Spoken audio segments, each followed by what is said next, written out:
Okay. If there are no further corrections, the minutes are approved as distributed and corrected. Okay. Moving along is the presentation of resolutions. So we'll start off with Resolution 297, resolution urging the PEP to delay the vote on the siting of a new high school at the Broadway Educational Campus in District 2. Who's going to be reporting? Councilmember Chu. Thank you. Resolution 297 calls for the Panel for Education Policy to delay the vote on the siting of a new high school at the Broadway Education Campus in District 2.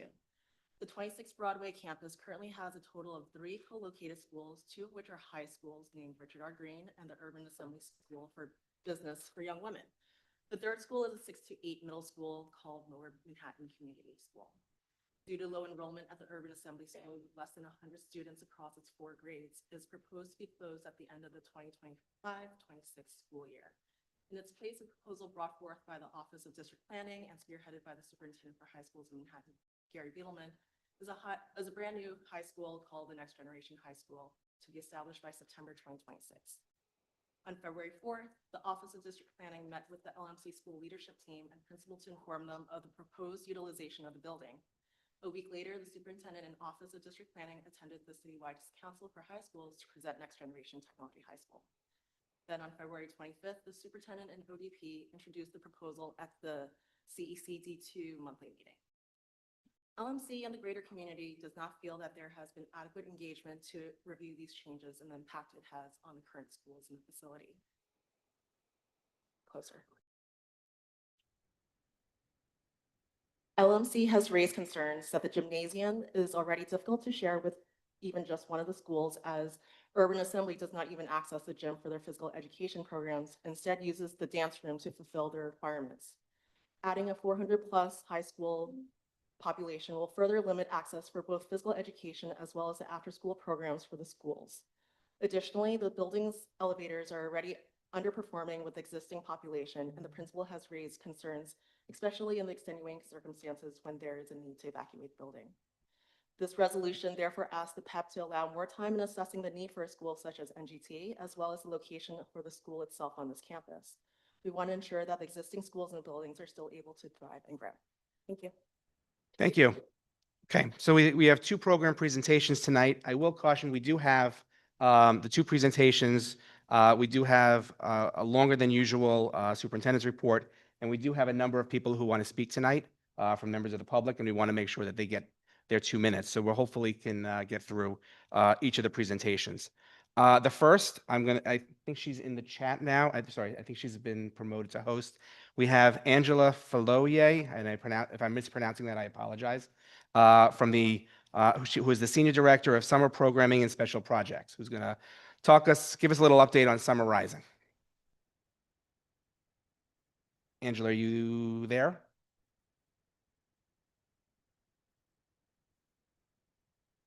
Oh, let me promote her again. Sorry. She was promoted.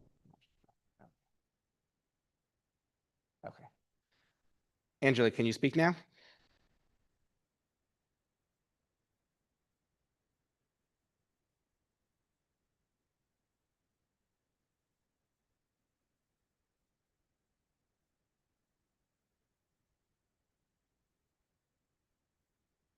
Angela, are you there?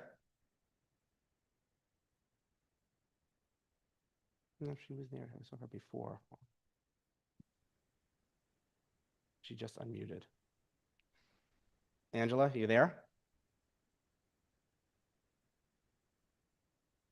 Okay, we can come back to you, Angela. You're unmuted. She's unmuted. One more try. Angela, are you there? No, I can't. You're on mute. That's why, but I don't know if you can hear me. We can hear you. If you can hear me, thumbs up. Okay, so you can hear me? Yes. Okay, but I can't hear you. So I think I would have to leverage the chat if you have questions. Okay, it's just because I see that you're on mute. So if you need to speak, please unmute. But okay, I guess it means I should start. All right, let me share my screen.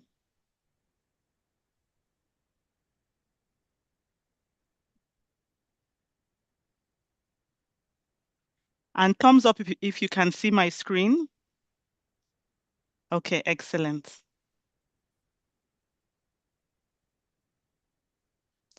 All right. Thank you so much, for hosting me and asking me to speak on summarizing. I've been the lead for New York City Public Schools for 3 years now, and I am passionate about the program. Today, if there's time, I hope to cover the three topics you see here today: overview, my schools, offers and waitlist, but I know I have a short time, so I'll try my best.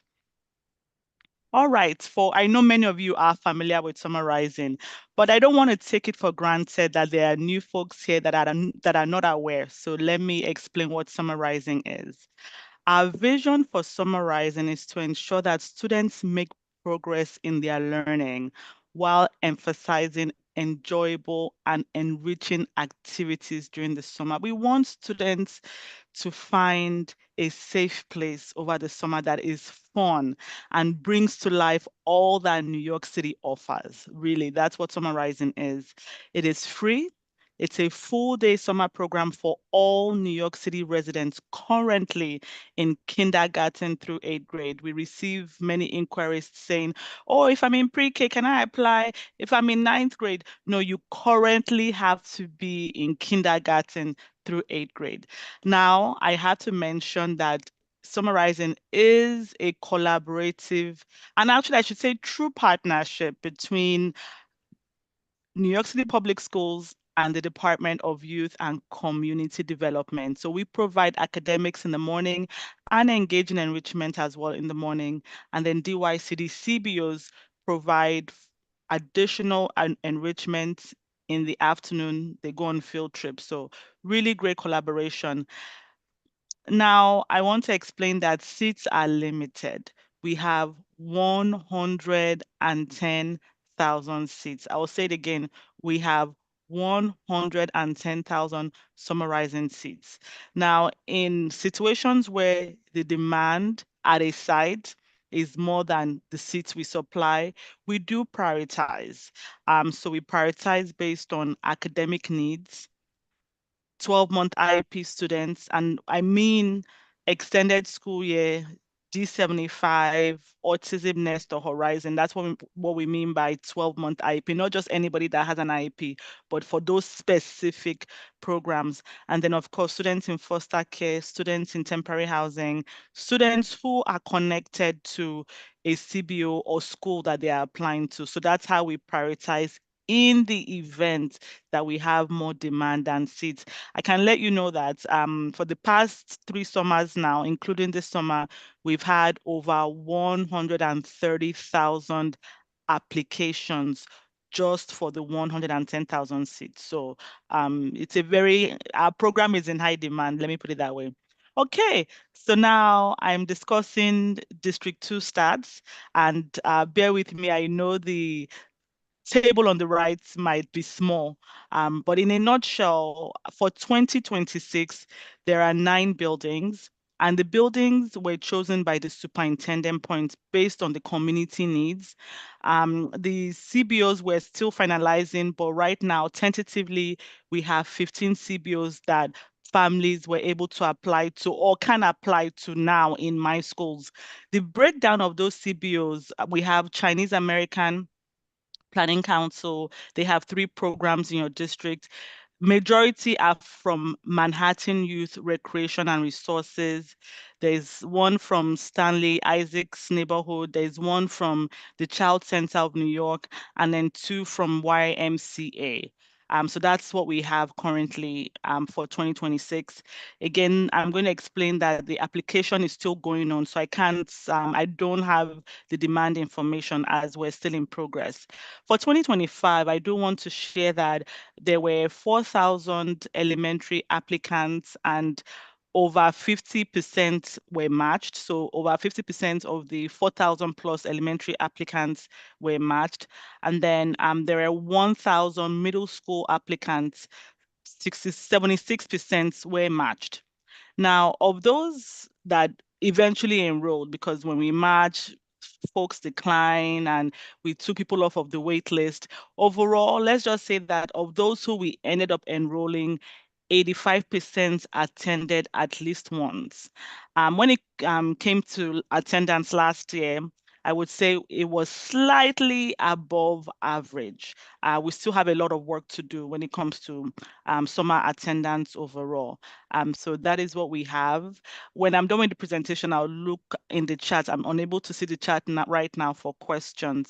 But again, 9 buildings, and the 9 buildings can be found in my schools.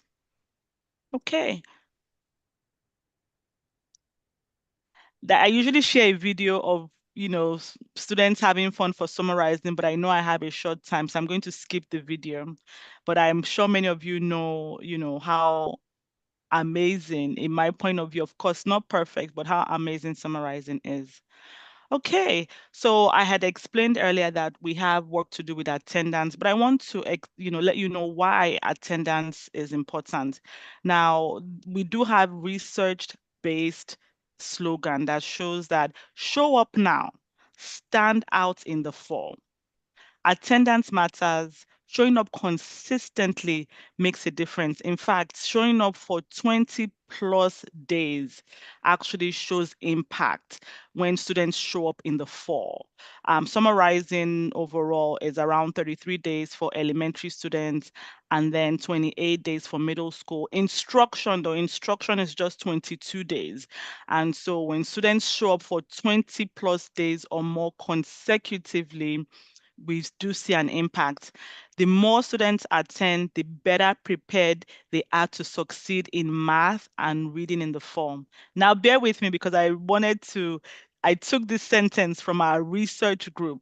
So bear with me, I'm going to read it out. And what I'm trying to do here is to be emphatic on the importance of attending, summarizing, and attending consistently. So this is what it says. Summarizing 2025 had a statistically significant impact on stemming summer loss for students in K through 8 in math and K through students in reading, so again, I hope we can work together. I hope you can inform your community that those who do get a seat should intend to attend consecutively, especially for 20 plus days.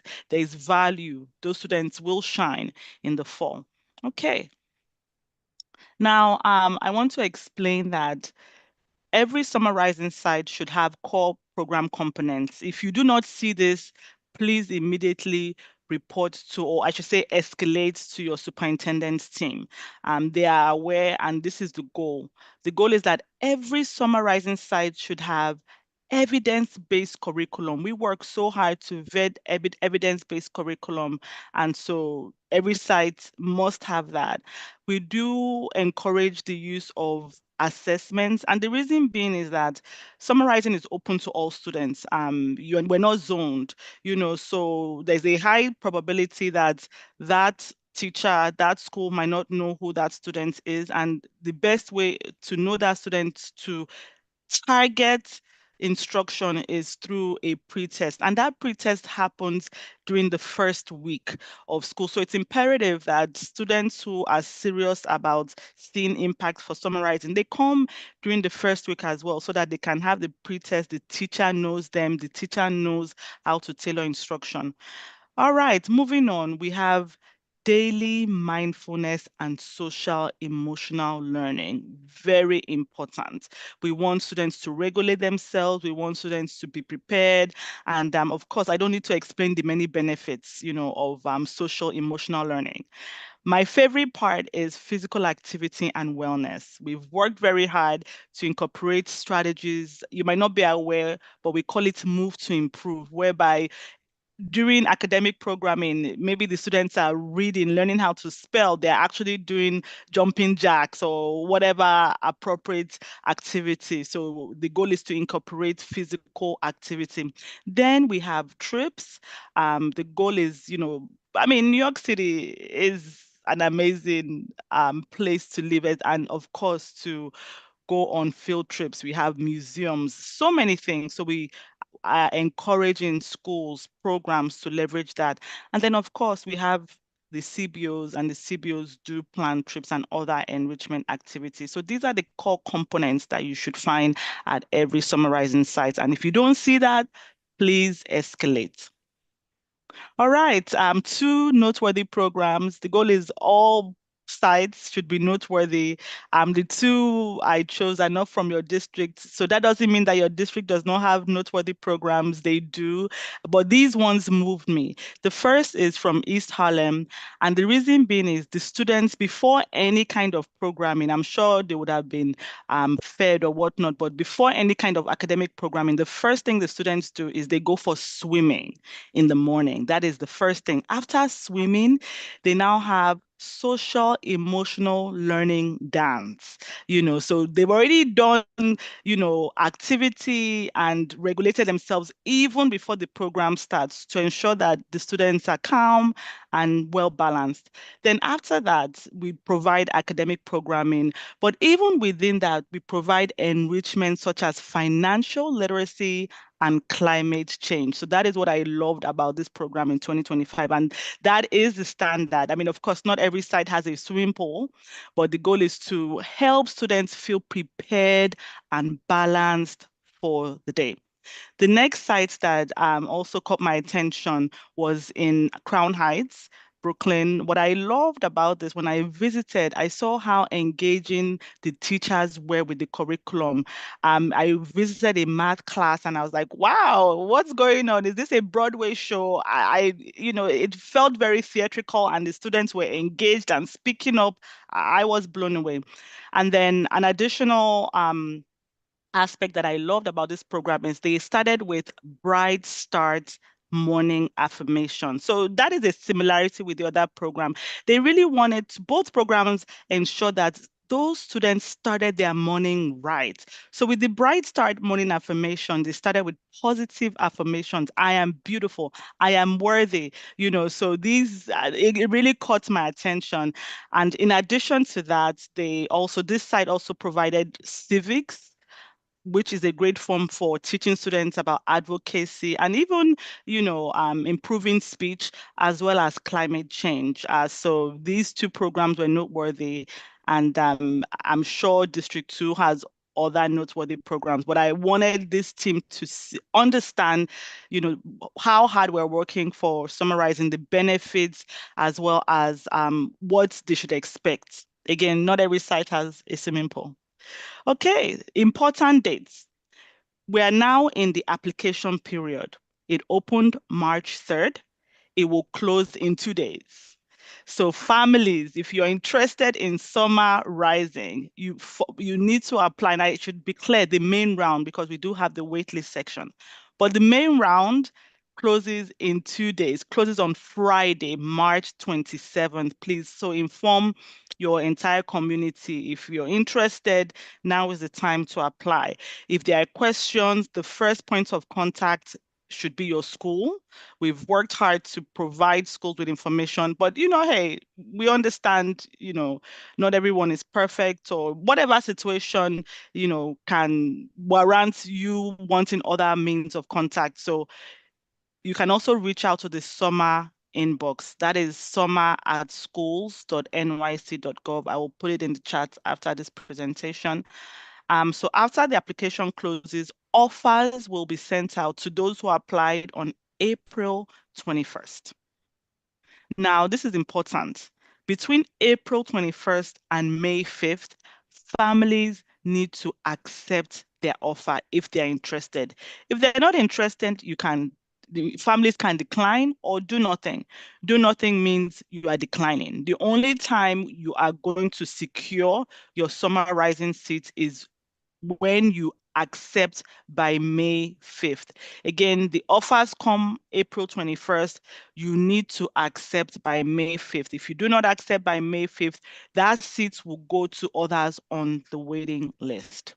The program starts July 1st, ends August 7th for middle school, ends August 14th for elementary, and the program runs Monday through Friday, 8 a.m. to 6 p.m.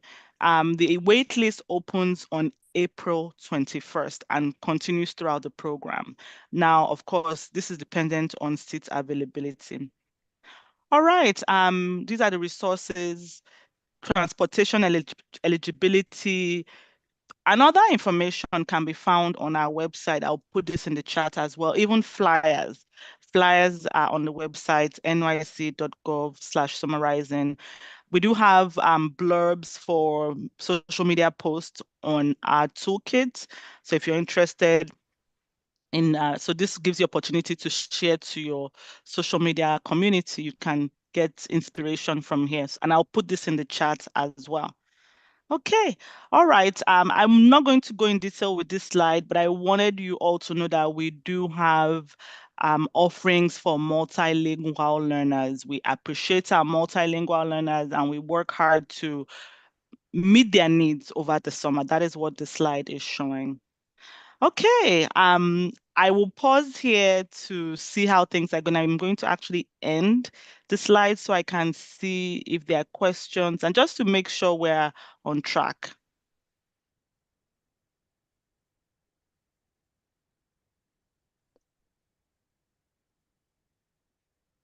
Question. I gave a couple of people sent questions, so I sent her. I'm trying to motion to her that Although I there's can't questions in the hear chat. you, I guess I'm looking into the chat. Okay. Yeah. If you have Okay, a question, attended at least put it in the once chat. means you Put it in the chat. attended the program at least once. You know, we give offers to many students, or I should say families, they accept, but they never show up. So that is what attended at least once means. It means the figures I showed show that those students attended at least once. Okay.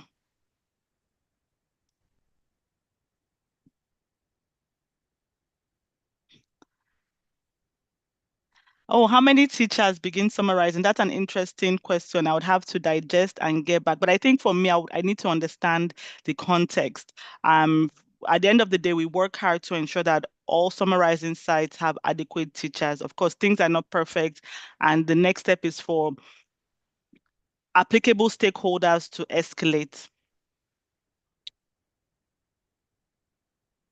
That's a good question for District 2. I can always find out in terms of accessibility, but I would say a good number, over 50% of all summarizing sites are accessible. And in fact, what we do, like I said, superintendent points actually choose the sites. And so before we finalize, we meet with all stakeholders. And when I say all stakeholders, I mean we meet with DYCD, sometimes even the Borough Safety Director.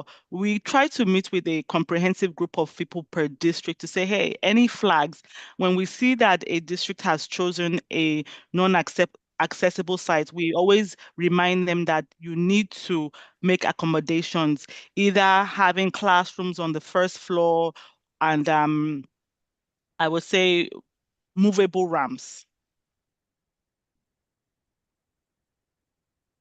There are a couple more questions, and then we'll. In terms of, I think I need more clarification when it comes to compensatory services.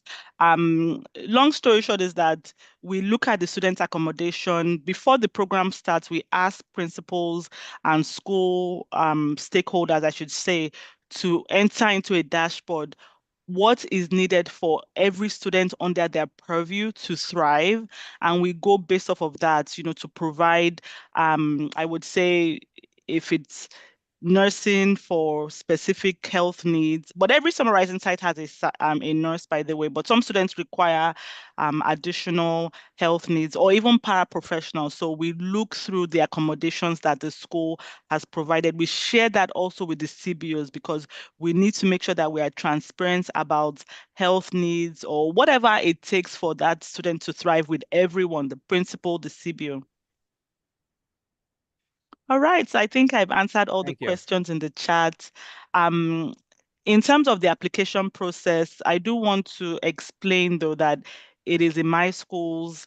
I believe my schools is intuitive for many families since we have over 131 applications, 131,000 applications so far. But again, if there are any questions, when I'm done with the presentation, I'll put in the chat where to go to. But again, you can email the summer summer@schools.nyc.gov. Oh.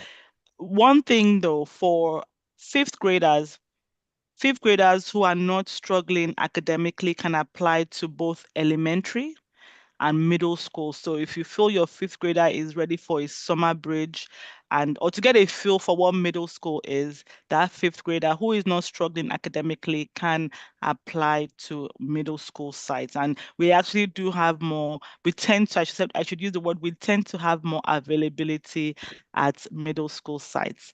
So I think we've gone through a few topics. I did have videos that I would have shown, but I think we're good. I know that many of you are experienced. So please put in the chat, how you're feeling about the presentation. But I feel we're good in terms of what I've shared and questions. Once I'm done speaking, I'll put all the links in the chat. I want to thank you. I can't know you hear can't though, hear me. but, Yeah, I want. okay. Thank you. All Sorry. right. Okay. I just for I'm everyone, I glad. wrote her Thank a you. direct message of thank you to her. But just as a takeaway, as a reminder, Friday is the deadline. You apply in my schools, and you can find the various locations in there. So just remember, Friday is the deadline to apply for this summer. And we'll get the presentation. I'll get the presentation from her, and we'll post it on the website. Thank you very much. So the next presentation is an update from a presentation that we had last month, and I think probably the reason why we have so many guests this evening. It's Eric Herman from the Office of District Planning. He's going to give us an update on the Broadway Educational Campus. That's the campus where they're proposing a new high school in place of the Urban Academy. The Urban Academy. It's called? Urban Assembly. Sorry. Urban Academy School of Business beyond. Okay. So he is going to give us an update. He is virtual right now. And I want to welcome back Manhattan Superintendent Gary Beidelman, who's also going to be part of that update. So, and we have, just so folks know, we have about 38 people that want to speak tonight. So we do have a lot of people. And I want to be able to give them each their full 2 minutes. So just please be cognizant of time. But obviously there are going to be some questions for Eric and Gary tonight. So Eric, I'll let you start off. Sure. Thanks for sorry, having Eric. me. Sorry. One more. I know Gloria's been putting in the chat. Thank you. If you want to speak, you have another 5 minutes to sign up. So please do so. Thank you. Eric, go ahead. Sure. Thanks for having me again this evening.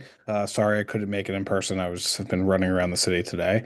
But you guys had asked us to come back to sort of follow up on the last meeting we were at. I believe that was on February 25th. And Craig, you had asked for myself to come back just to speak to the continued engagement that we are doing with the schools on the Broadway Educational Campus, as well as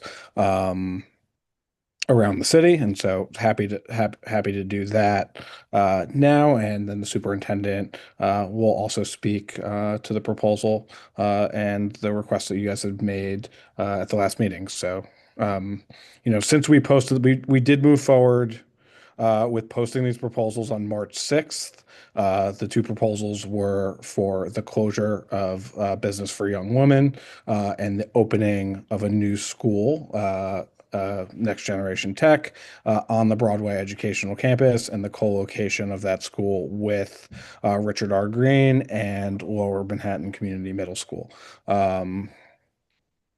Since posting that proposal, we met with the LMC PTA.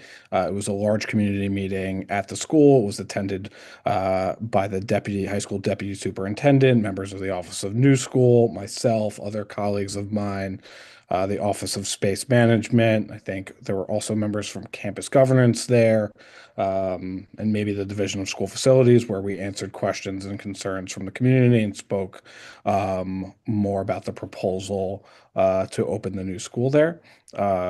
Since that meeting, we also have been attending a couple CEC meetings, so CEC1 and CEC3. CEC3 was attended by myself and Caleb to talk about the new school, and CEC1 was attended by my colleague Caitlin and Superintendent Beidelman to also present on the new school proposal and take questions. Earlier this week, we were at the school with members of the panel for educational policy, members of your CEC, members of like the principals of all the schools in the buildings, and a few representatives from the schools to walk the building and discuss the co-location, the idea to co-locate the new school here a little farther. We had members also from the Office of School Wellness and Campus Governance there to talk through sort of how they believe that we can program the space and gymnasium and ensure that all students have access to the PE requirements that they need in the building, and also be responsive and to hear the community, particularly the LMC's community, to desire to grow to a 6 to 12 school instead of opening up the new high school in the space. And so we had a lot of conversation about that it was Tuesday, right? Sorry, it was yesterday. Sorry, lots going on. We also met with the Richard R. Green SLT and other members of their community yesterday evening. And we are here tonight. And so we're continuing to speak with the communities about the proposal. We understand that there continue to be concerns about or a desire from LMC to expand in the building, and we are weighing that need against also the desire and the need for the community to have access to this new high school, which I'll let Gary speak a little bit to more before. And yeah, I'll stop there. So I'll let Gary speak now to Superintendent Biden. Oh, yeah, actually, yeah. Sorry. Otherwise, they won't hear you. No problem. All right. Good evening, everyone. My name is Gary Bidman, Superintendent, Manhattan High Schools. So first and foremost, I want to thank you for the opportunity to be here with you, and I appreciate the partnership of our parent leaders and this Community Education Council and helping us to think critically as we prepare our students for the future. So I'm going to begin with next generation technology. As of 3 p.m. today, there were 513 applicants to the school. And these are total applicants, including those who apply from New York City public schools, current middle schools, private schools, charter schools, or those who are new to the school system. Of the 25 fully screened high schools in Manhattan, 22 of those schools had more true applications than seats. So that's 88% of the schools had more applications than they have seats to accommodate students. Just in terms of data that we looked at in coming up with this proposal and why we went in this particular direction for this proposal, we're living through a moment of rapid transformation. Large learning models are no longer something in the future. They're already shaping how people work, learn, and live. And according to National Research 2025 Artificial Intelligence Index report, 78% of organizations are now using a large language model. 71% of organizations are using large language models in their daily operations. And the demand for large language model related skills is growing rapidly across industries. And this 2025 report is based on data from 2024, so 2 years ago. And academia since 2021, at Carnegie Mellon, there's been an 88.7 increase in AI bachelor degrees. At Oregon State, there is a 313.3% increase in enrollment for their AI degrees. And at Massachusetts Institute of Technology, MIT, there's a 710.8% increase in undergraduate enrollment in related AI majors. So what this tells us is simple. The skills our students need are changing, and our schools must evolve to meet that moment so our students are career and college ready once they leave New York City public schools. Thank you. Tam, since you were at the meeting yesterday with me, do you want to just give it, before we go to questions for our guests, do you want to just give it very brief? Do you want to give a very brief just overview of yesterday? Yeah, impression and what you looked at. It wasn't I mean, it wasn't what you think of when you think of a walkthrough. Like, we didn't just go to the school and walk through the building and look at space. We sat at a table very similar to this. And there were, several representatives from the DOE, from various departments, principals, Gary, Superintendent McGuire was there, Craig and I were there from this council, LMC parents, Richard R. Green parents, all the principals. I know I'm forgetting people, but I apologize, I can't remember everybody. But there was a lot of discussion about the impact on the current school, on LMC, and what losing this space is gonna look like for them in real time. And we then looked at this space, and it's not nothing. Like, what they're gonna lose is really going to impact what they do. And what I saw what they do, it's the ethos of the school. I don't think I've ever been anywhere like LMC before. And so, and then I had no idea either that they have a special classroom. They have a self-contained classroom, a 12-1-1 within the school, which is amazing. You never see that. They want to grow Nest and Horizon programs there. So it was an opportunity to really see like what they could do and want to do and what they're already doing to support those kids across the board, but also meeting the needs of every kid. I learned a lot. And I want to say to Gary, like in your team, I appreciate, like, I get it about innovation. Like, who wants like a crusty old school system? Like, you want to innovate when you can, but you also want to build what's really working. Okay, we'll go to comments in a moment. I just No, wanted, I got it, yeah. but I just wanted to make sure I said that too, because like I do appreciate your vision. And yeah, I just have major concerns about the space. But yeah, And we'll talk about that in a moment. Yeah, we'll talk about it in a moment. Yeah, absolutely. Eric, before we go on, do you want to just, for the members of the public, and I think most of them know, but talk about the next two Yes. big steps, which are the joint public hearing and the PEP meeting. So this way folks, and I'll talk about it also, but this way in my report, but this way they know what comes next and other avenues in which they can Yeah, express absolutely. So correct. Thank you. Thank you for reminding me to do that.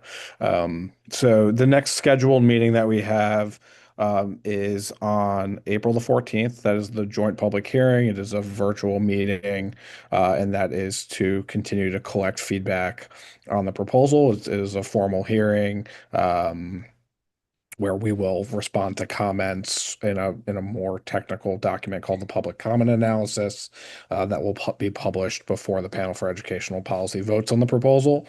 And so it is a very technical meeting to collect feedback on both of these proposals, and then the panel is anticipated to vote on the proposals. The next Manhattan meeting is on April 29th. It's at MS 131 on Hester Street. And that is the next meeting. We are also trying to work with the LMC community to find another time to engage. And so we have emailed the principal and are either seeing if we can meet before the joint public hearing and the break, or potentially afterwards. But that is where we are. And I just want to confirm, so just make everyone understands, the CEC2 as well as CCHS can make resolutions, we can make recommendations, whatever we do. But ultimately, the decision rests in the panel for educational policy, the April 28th to 29th meeting. I just want to make sure everybody understands that is the body that actually will make the decision, and that there are two decisions to make. First, there are two decisions that are up. Number one is to close the existing school urban assembly. And then number two would be to open up next gen. So it's two separate votes that same night. Ultimately, right. the PEP is the PEP, which is 24 members, I think, or it keeps growing, but 24 members will make the decision. And they're the ones who ultimately have the authority, not us. Yeah. Just want to make sure everybody understands that.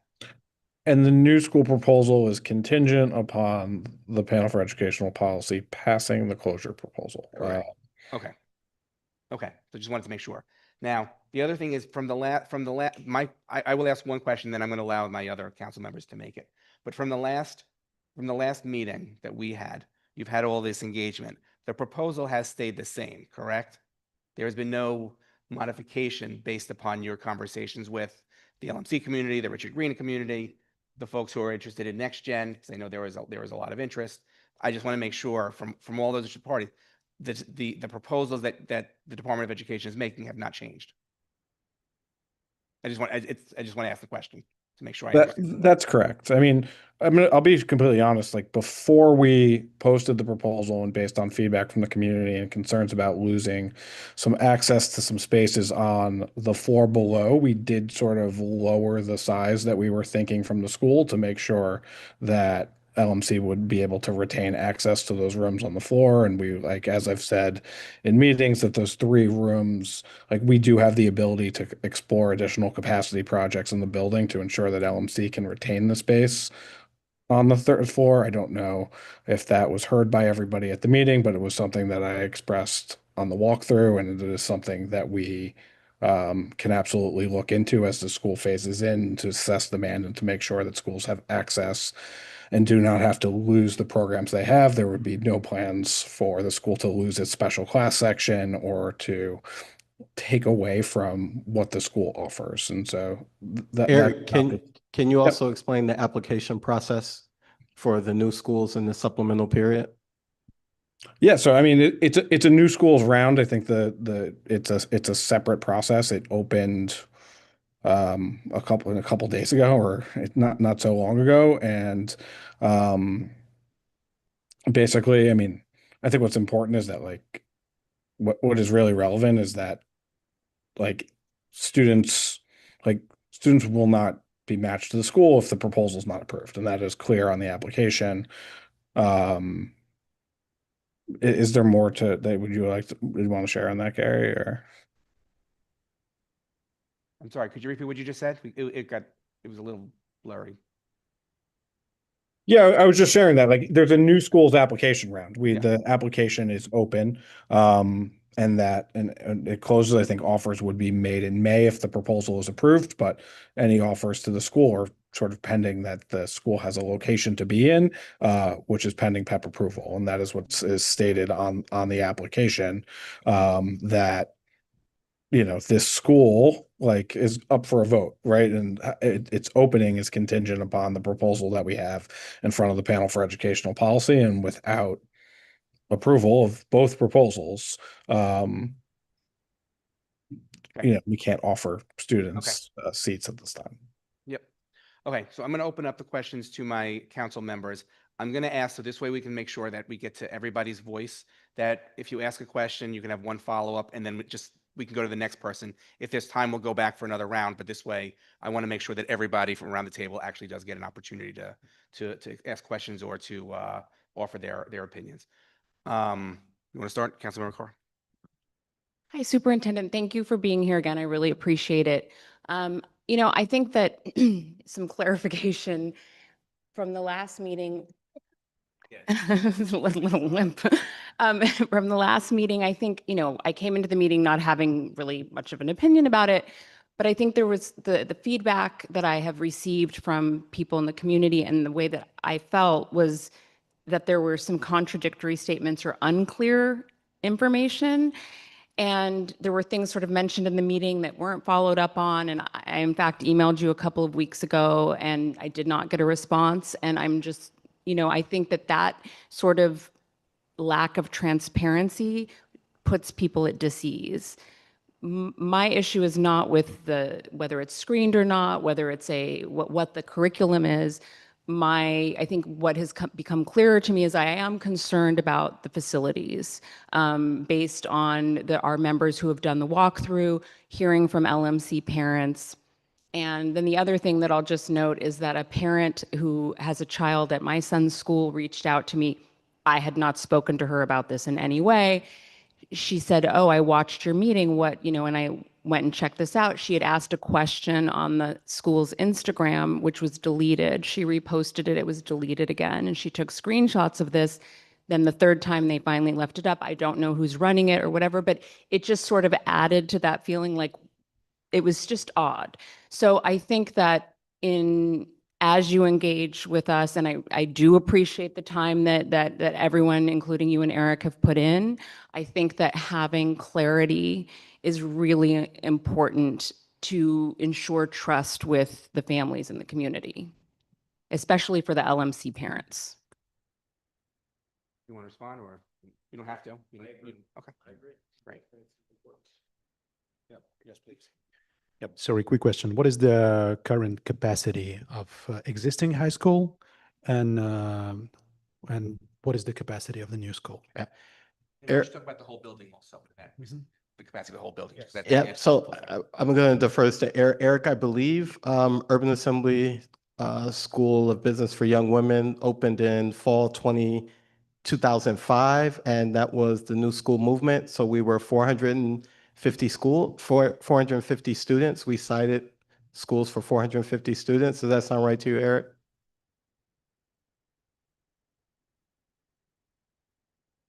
It does sound right, but I want to get the Okay. accurate information, so just give me a And second. then the total building, do you know the total building Yeah, I offhand? do. Capacity? I'm gonna get this for us right Yeah. now. So just give me a second and I will be able to answer that question. It'll be 400. So it's less. Yes, there'll be 400 students. Yeah, we are projecting that the new high school will be up to 450 students. 450. Okay, 450. 450. So it's the same number. Do I hear it correctly? Yes, Okay, same Thank number. you. Thank you. That's my question. Anybody else? Gavin? So with 450 students in this new school, what's the percentage utilization for the building as a whole? We have the projected utilization of the proposal when it reaches full scale at 85 to 93%. Okay, so the school would be at 93%. Understood. So my follow-up question is about the applications. I'm also the parent of an 8th grader, so I also received the email from the Office of Student Enrollment notifying me about these two new schools, the Bronx School of Hip Hop and NextGen. I understand the Bronx School of Hip Hop was approved by the PEP in December, so that's a done deal. But I understand that this process is actually quite different from the regular high school application process, in that if you are offered a seat, you have to sort of affirmatively accept it. And until then, your current offer stays in place. And also during that time, students may have gotten in off the wait list at another, school they prefer. So I'm just wondering, I think the sort of dynamic here is a little bit different when you say there's these other screen schools that had 80, whatever, a certain number of screen schools had more applicants than seats. This is a little bit of a different dynamic. So I wonder if you have some data about the sort of the yield for enrollment for this kind of school that is, up before the PEP in late April and is actually doing the enrollment in a later round. And just related to that, I mean, I note that with these, screen schools in demand, did you also consider that, opening up a school like LMC to become a 6 to 12 also frees up seats at some of those other in-demand schools and kind of maybe alleviates some of that sort of supply-demand problem?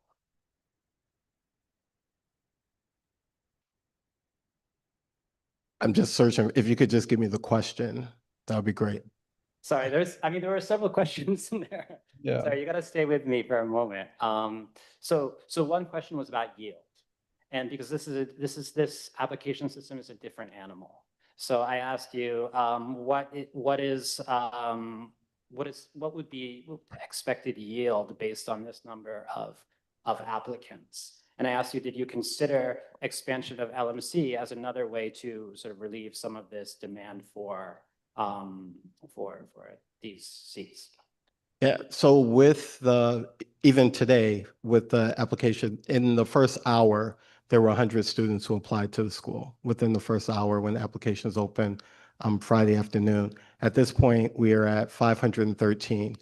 So at this point, the school would be able to fill their seats. So that wasn't the question. The question. That's how I understood yield. The question was, but I think the definition of yield is a little bit different. You get a certain number of applicants, and in the regular admissions round, you rank a school number 1, and if you are the lucky kid, you get that seat. But this is a little different because most of these students already had an offer somewhere else. They're already on the wait list, maybe at multiple other schools. So this is just one, possible choice among very, quite a few choices these kids will have. And, maybe they happen to get an offer and it comes around and they're like, no, I'm satisfied with what I had before. Or, maybe instead I'm going to go to the Bronx School of Hip Hop. Or maybe instead, I got off the wait list at a more preferred school than this one. So do you have some, data about how sort of, because this is not strictly like 513 kids who want to go to this. This is 513 kids who maybe ranked it knowing that they had an. There was no rank. So, okay, so I get your question now. There was no ranking, right? So there were two schools listed, Bronx School of Hip Hop, Next Generation Technology High School. And students had the opportunity to say, I want to go to this school or I want to go to this school. 513 students said, I want to go to Next Generation Technology High School. With them choosing the school, they do not have to forego their match. So if they were matched with Baruch College Campus High School and they decided, I want to stay with Baruch College Campus High School, they could stay with Baruch.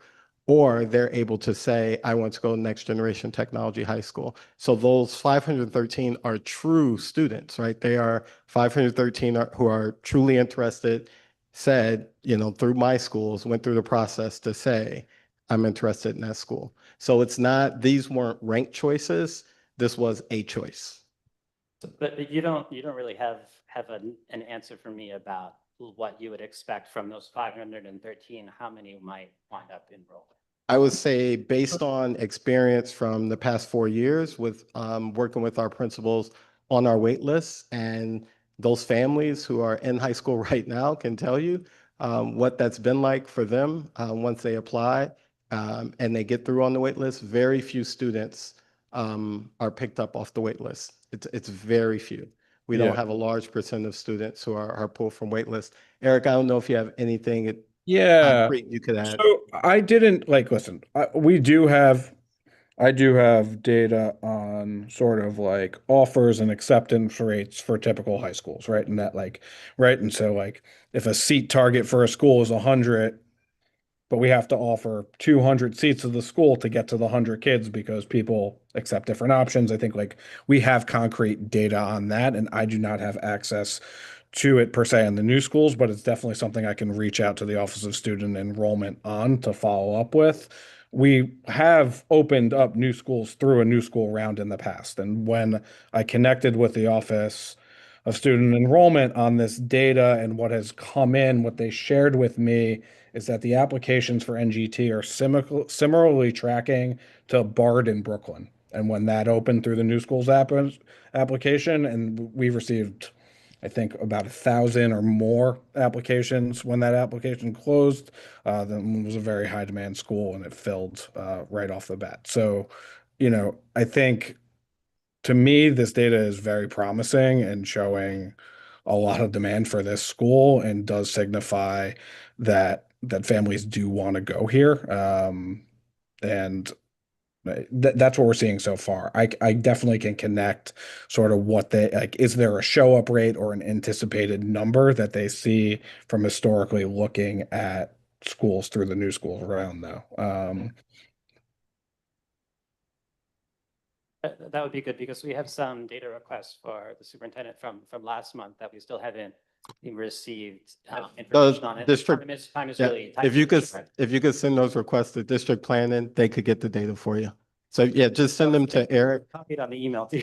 So send them to Eric and they'll take care of them for you. Awesome. Councilmember Bowen. I mean, Gavin, I think the data requests that you asked were about demand for the new school, which I think the superintendent has been talking about sort of the data in the industry for why the specific model. And also we provided some data tonight on, that screen seats, particularly in Manhattan, are popular choices. I think everybody in this room sort of also understands that, but I think we did provide a little bit more information granularly on that topic. If there are other things that you are looking for though, absolutely put that in writing to myself and the superintendent, and we can look further into that information. Councilmember Bowen. Thanks, Greg. My understanding of this new school is that it is going to provide opportunities for advanced STEM students and hold expectations like calculus by 11th grade. And one of the things that I've also been heard that I would like you to confirm for us is that this is also going to provide opportunities for students at the other high school that shares the building, Richard R. Green. And at the SLT meeting, it was discussed that those students as well would have opportunity to take some of those advanced math and tech classes that maybe are not offered at their school by collaborating together. Yeah, great point. So Principal Weaver, the principal at Richard R. Green, she said as we were talking about the proposal, she got excited because she saw the opportunity where you have 3 or 4 students at a school who aren't able, like you don't have enough to fill an entire class, and you can collaborate with another school to fill that. So one things we talked about, yep, advanced mathematics. We have a student at A. Philip Randolph who has to go to City College to take math every day because they just can't offer the math class.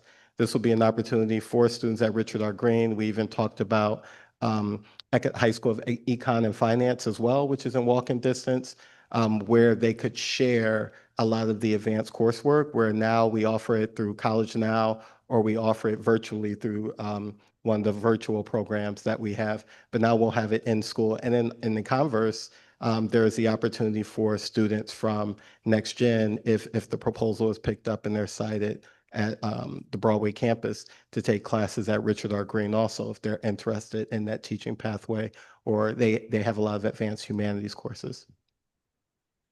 Ethan. So thank you, Superintendent. I just wanted to come and talk to voice my support. I think that when we're talking about schools and what you're saying about AI bringing up all the data, saying that this is a changing world, I think that I agree, and I think we need to start thinking about schools almost like a market. And I know that sounds wrong, but I'll elaborate. And I'll say that there's always a need to keep changing, right? And to never just be comfortable with where we are. And I think going back to just supply and demand, we've seen that there's demand for this school, right? Over 500 applicants, and you said that they chose this school. So I think, oh, sorry about that. I think we can always find qualms and small things we disagree with, but I think the overall message is that students, families want the school, and it's trying something new, trying something that our world is going to. And for me as a student, that is something that I would agree with. So thank you. Before Cody, you haven't gone yet.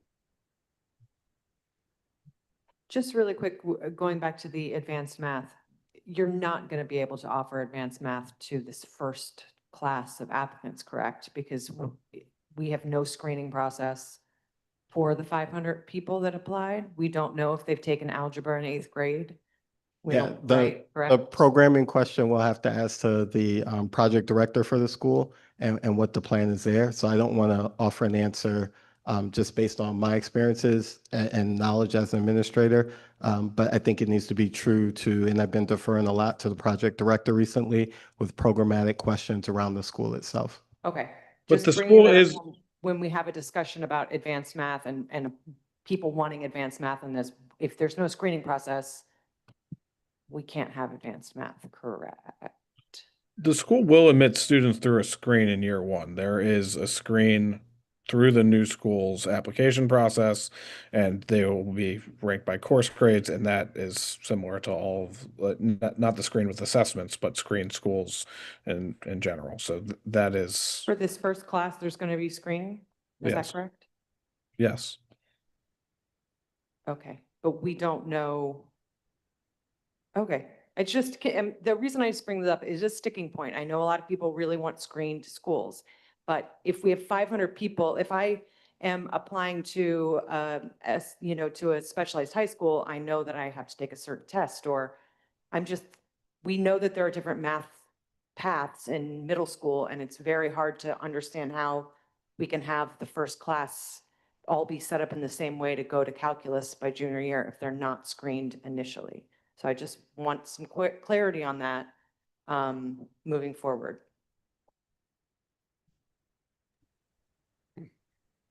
just a quick note, because I'll forget, because I heard it come up tonight, talking about, a lot of Ivy League schools, and MIT was one that was, oh, they have these great programs and around AI, graduate programs and PhD programs. MIT also just published the two meatiest, longitudinal studies on the impact and the harm of AI in K through 12 classrooms on the brain, the effects on the brain, the lower memory retention, working memory, weaker brain connectivity, right? So if you're going to use that as a selling point, you might want to look at these studies that show actual harm for this young population of students. So I don't really love the idea of throwing our kids into a school where I don't know that harm's not going to be done in that way. And I haven't seen evidence that it's ready to go, to be honest. I'm very hesitant. I have questions, but I went already, so I want to see If I could just respond quickly. The AI they're talking about in the studies is using AI for learning. We're not talking about a school that's going to use AI for learning. There's a private school that started in Texas.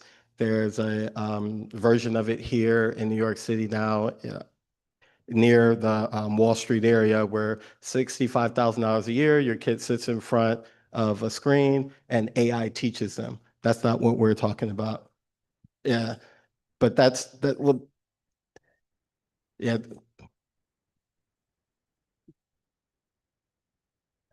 But that's not what the school is talking about. The school is not talking about using AI to teach the kids. It's not what the school is. Yeah. Okay. Is there anybody who hasn't spoken already? We have two members on Zoom, not the Zoom, on Zoom. If you have any comments or questions, I just want to give you this space. Oh, there's the two of us. Looking up, I'm seeing Wes and I together.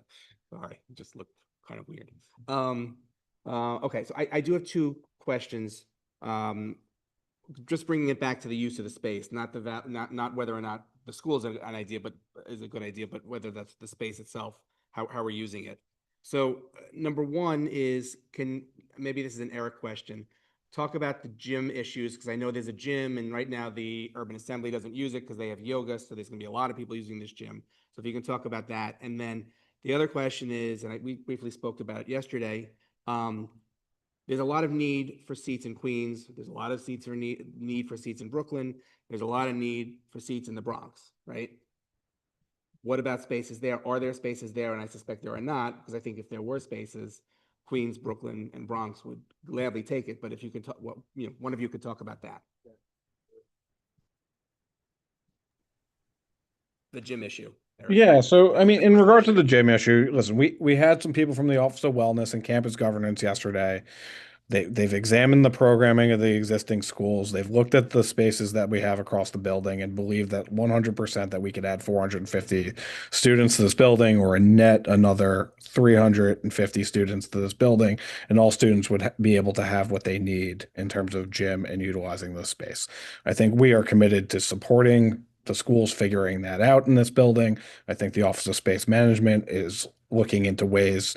There's an auxiliary gym area to make that more accessible, ways to program that space with different activities. I know that there are currently mirrors in there and the lights aren't protected as well. And so maybe that space has more functionality and the ability to be programmed with more students. And so, we've connected with the people who support this type of work, and there are no concerns from them in adding more students to the building, in the gym, and in the space here. And so that's how I would respond to that not being on that team tonight. I think those people will not go away and will continue. If the proposal is approved, the school's leadership would be at their disposal, and they could obviously provide more clarity and work with the schools on preliminary ideas in the interim for how that could look as we add more kids in the building. I would say, and Gary, you can add more to the idea about adding this school in another borough, but I do think that the genesis of this idea came from conversations in District 2 with District 2 families and is responsive to the need for more of these seats in District 2. And that is where we are focusing our energy. And I think there are like I think this proposal is responsive to this. So like while they're listen, I'm not an expert on Queens, but I am familiar with there being like it being overcrowded and having limited opportunities for opening up new schools. I'm not going to speak to like every building around the city and where we have, 20 plus rooms of excess space configured in a way that makes sense to add another organization.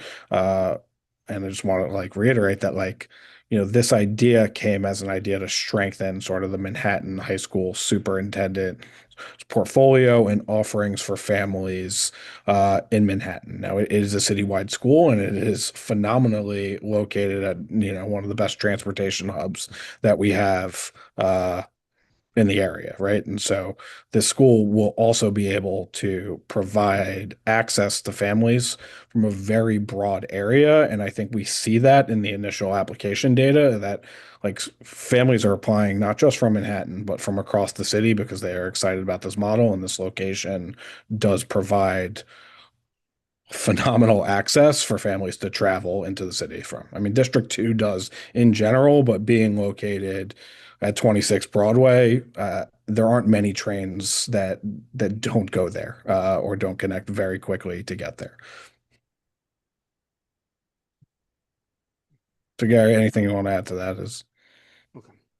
No, I know Kelly has a budget conversation to have, which normally takes 60, 90 minutes. So I Yeah. just want to thank everyone for having us. Are there, just before they go, are there any other final questions? We'll talk about it a little bit more when we have our resolution discussion. Go ahead, Gavin. So we have a lot of other software engineering programs at high schools nearby. I realize they aren't in your particular portfolio as a superintendent, but from a parent and student perspective, nobody cares what, portfolio is, what school is in. But for example, at Pearl Street, we have the UA Maker Academy that has unfilled seats. There's a software engineering program at the High School for Fashion Industries, which I think has like half of its seats unfilled. And there's several others. So how is this different? Yeah, great question. Great question. So I can speak to High School of Fashion Industries because that is in our portfolio. With High School of Fashion Industries, their software program is really around fashion, right? It's around fashion, aligned to their theme. All of the programs in that building are around fashion. In terms of just how this fits, we're talking about large language models, which is a new technology that's out there. We started looking at this a few years ago, been following it for a few years, looking at ways that it can be part of a school. We looked at a school in Gwinnett County, Georgia, who has a K-12 program. I think they have 4 K-6 or K-5 feeders that feed into 2 middle schools that feed into 1 high school. So they're starting this education in kindergarten and this trajectory in kindergarten. We're starting at 9 to 12. We think 9 to 12 is a great sweet spot with the idea of also being able to push programs into middle schools that are interested, that we can create modules and classes for middle school students to prepare them. And that's going to, try to create a feeder pattern and then also do the same thing with elementary school and create experiences for elementary schools. And then take what we're learning and the best that's happening at this school and start to allow other schools to learn from the new technology that's happening. So it's, I've been to the other schools that you've mentioned. And what we are trying to do, we're at a different moment of time. When they started those schools and they created their programs, they were in a different moment in time.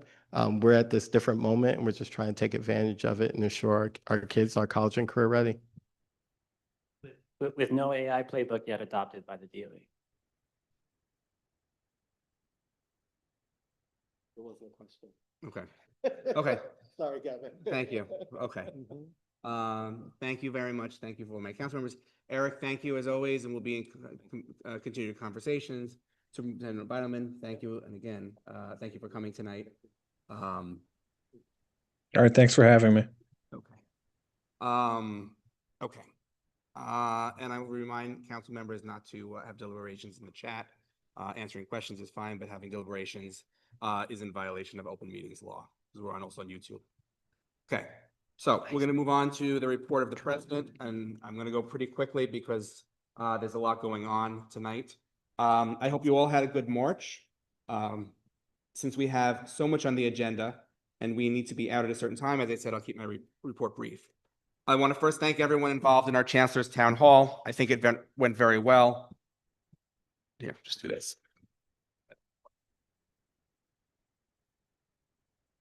Go. Okay. We had some very substantive conversations about a plethora of issues concerning the district and the New York City school system. I want to thank my council members for their questions. Thank you again to Ina and Victor for such a smooth production. And thank you to everyone who sent in questions and were able to attend. We really do appreciate it. The recording is on our website. Just go onto our recordings page and you'll see it. The DOE, as I think was mentioned, introduced new guidance on AI today. You can check it out on their website, schools.nyc.gov. It just came out, so I can't really comment on it just yet. A few quick reminders. Pre-K offers will be released May 12th, 3K on May 19th. A reminder that the school survey is still live, will remain so until April 1st. You can complete it at nycschoolsurvey.org or ask your parent coordinator for help. These surveys, as I've mentioned in the past, are incredibly important.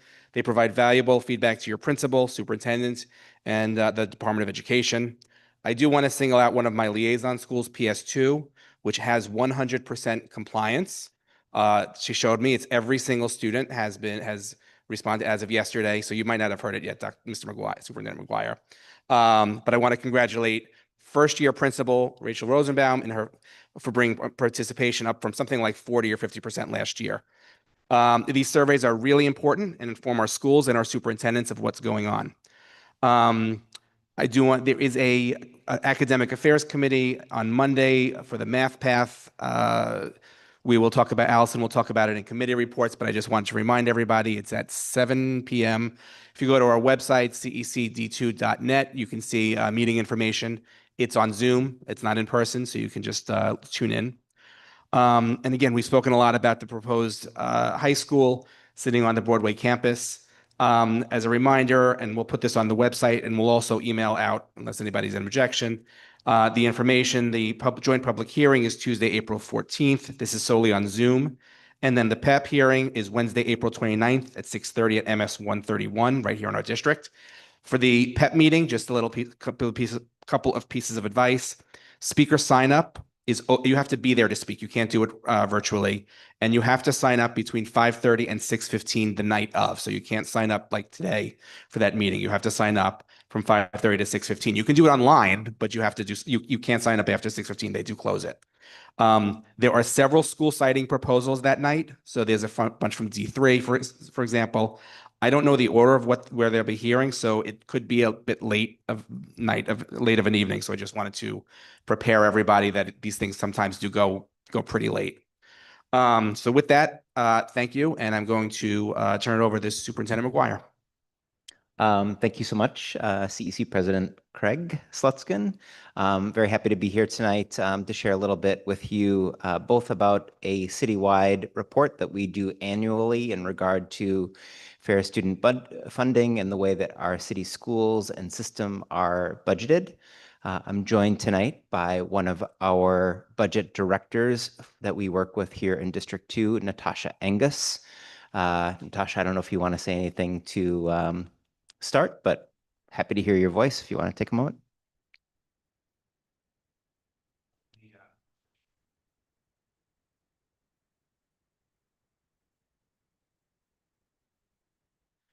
Natasha, you want to go ahead?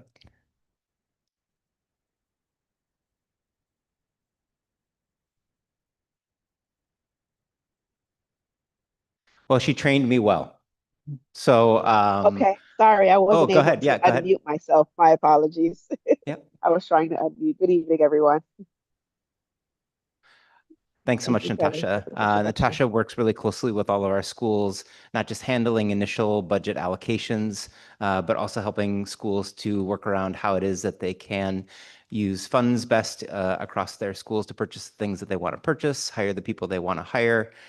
She's new to District 2, I think in the last 2 years, but she's just very, very valued. So I'm doing both a school budget report tonight, supported by Natasha, and then I will also be doing a District 2 report, and we'll be supported by our academic policy and support staff, Dan Mason, who's here also tonight. So I do want to open today by saying that we're taking a simple and clear look at how New York City schools get their funding and how that money supports students.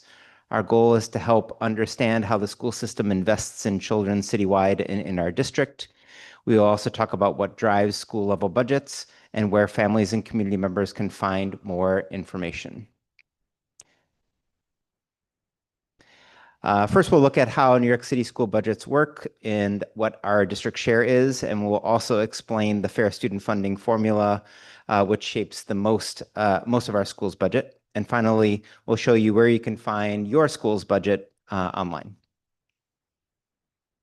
There we go. So where does our funding come from? New York City Public Schools has a $46.1 billion budget for fiscal year 2027. That breaks down to about $34,700 per student. The money comes from city, state, and federal government, with the city providing the largest share. This chart shows roughly how much each level of government contributes.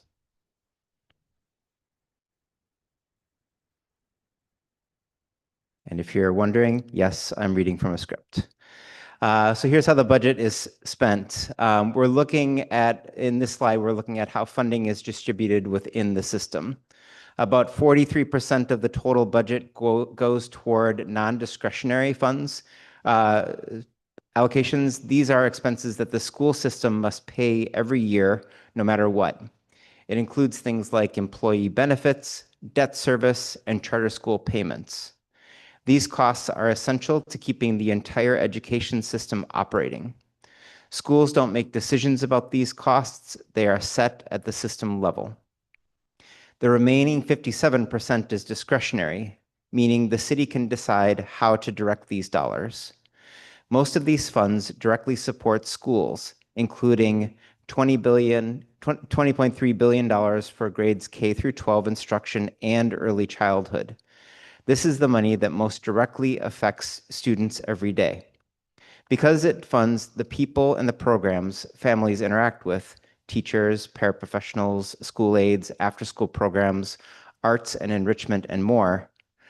Then we have funding for school operations, such as food, transportation, and facility supports, and field support and central administration, which together make up less than 1%.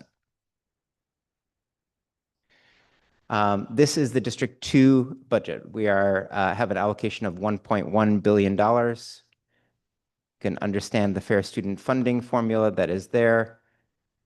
The contracts for excellence funding that I'll point out goes to fund special projects, including class size reduction, middle school programming, and other special projects that are allocated for the city.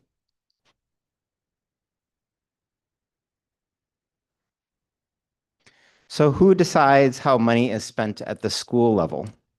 Each principal, together with the school leadership team, or SLT, decides how the money is used in their school. The SLT works with the principal to set priorities based on student needs. Superintendents and support teams help schools stay aligned with rules and policies. What is Fair Student Funding, or FSF? FSF makes up 2/3 of each school's budget. Schools receive funding based on how many students they serve and what those students need to be successful. Students with higher needs, such as English language learners or students with disabilities, bring additional funding to support them.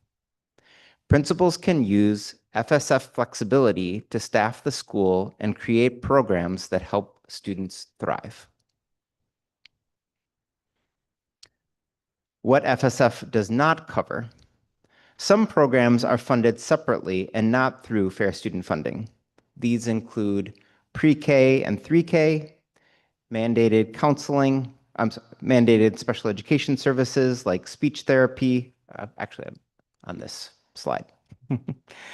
So some programs are funded separately, not through FSF. These include pre-K and 3K, mandated special education services like speech therapy or one-to-one paraprofessionals, and District 75 programs. Charter school payments are also not funded through FSF. These have separate and different funding models.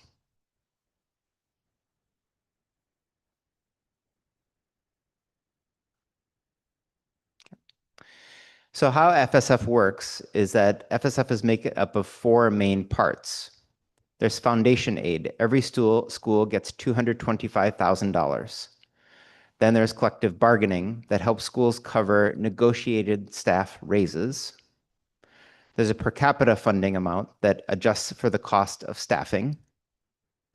And then there are student needs, which adds funding based on individual student needs. Students bring weights based on their need, which increase the amount of support a school receives.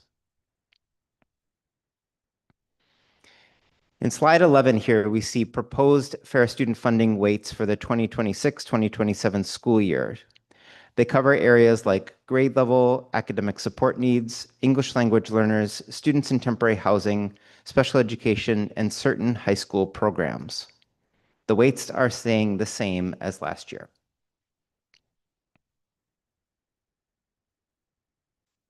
How the fair student funding weights work per student with using $1 as a base.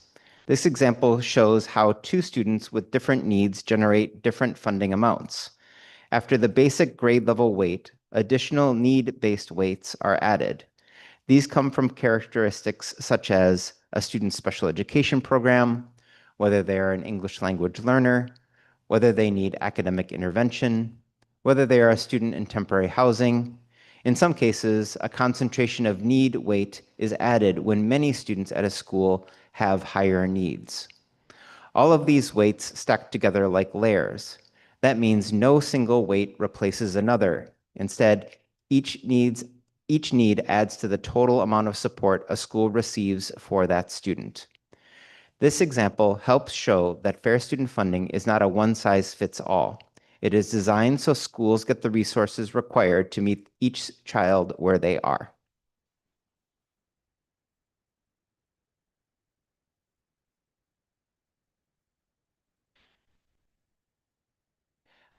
In slide 13 here, the slide uses a real per pupil amount from last year, $4,262, to show how the weights we have just reviewed turn into actual dollars that students receive. You can see that even with the same school, 2 students can generate different amounts of funding depending on their individual needs. This example helps make the formula real. It shows how student needs translate directly into funding that pays for the people and programs students rely on every day: teachers, paraprofessionals, academic supports, and other services that help them succeed. This example helps show that fair student funding is not one size fits all. It is designed so schools get the resources required to meet each child where they are.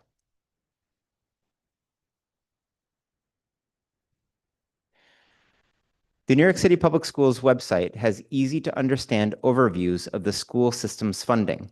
The Info Hub includes more detailed reports and the full Fair Student Funding Guide. You can also look up your school's budget, including how funds are spent and how many staff positions are funded.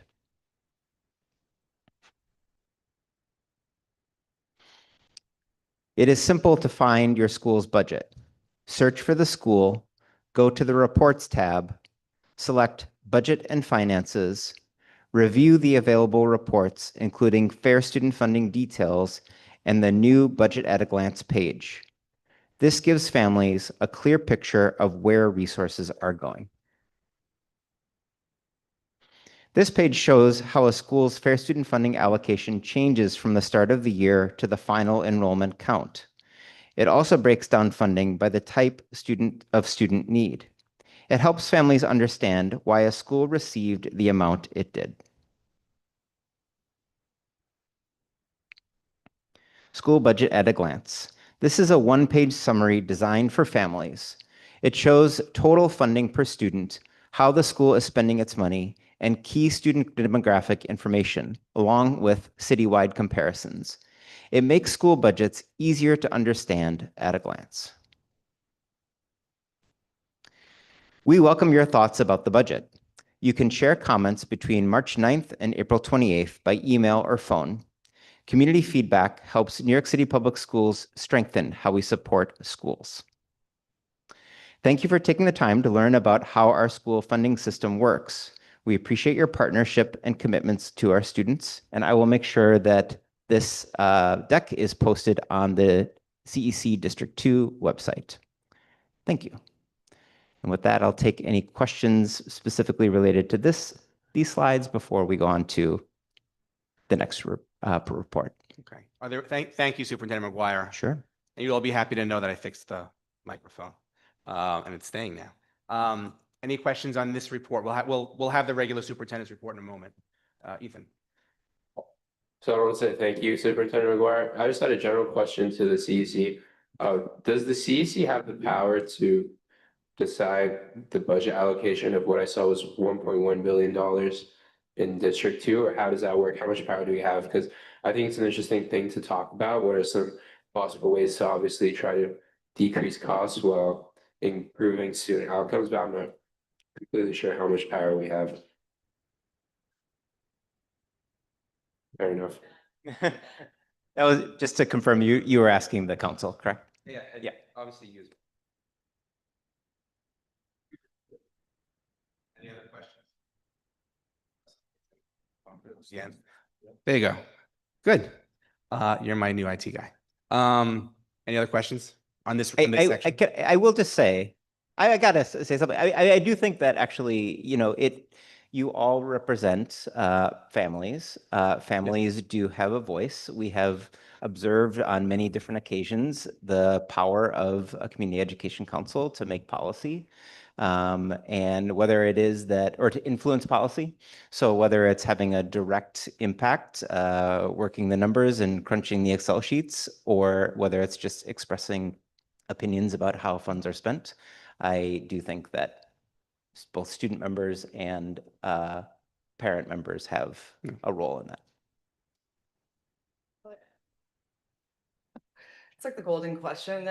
So a family asked me this recently, and I'm like, this goes to Sam's, council member knows, question from the town hall with the chancellor. He asked a question about kind of the bloated budget, or, why aren't we seeing the impact of the money in the classrooms? And so when students come with a high amount of money that they're bringing in, depending on the scaffolding that you just showed, right? So you have ICT, you bring in more money, right? If you get these services, you bring in more money. So you add all those things up.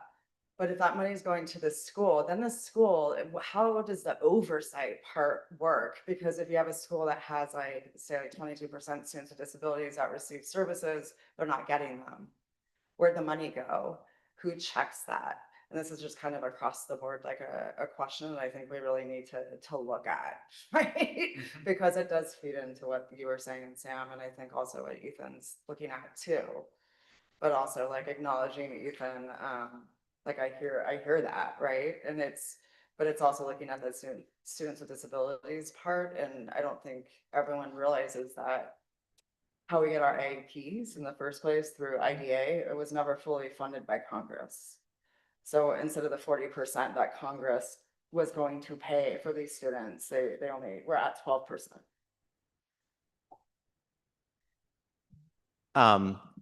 Yeah, I do think that the school leadership team, I do think that the principal, I do think that teachers and the district team, we are all working to make sure that students have all of their services. There is a direct connection to the budget, but it goes far beyond whether or not the budget is there to support it. Those services need to be provided legally, and there's there's not really a budget question that should be, the budget should not be questioned or used as a reason for why those services aren't provided, because they are legally required. Okay, Ethan, and then we'll move on.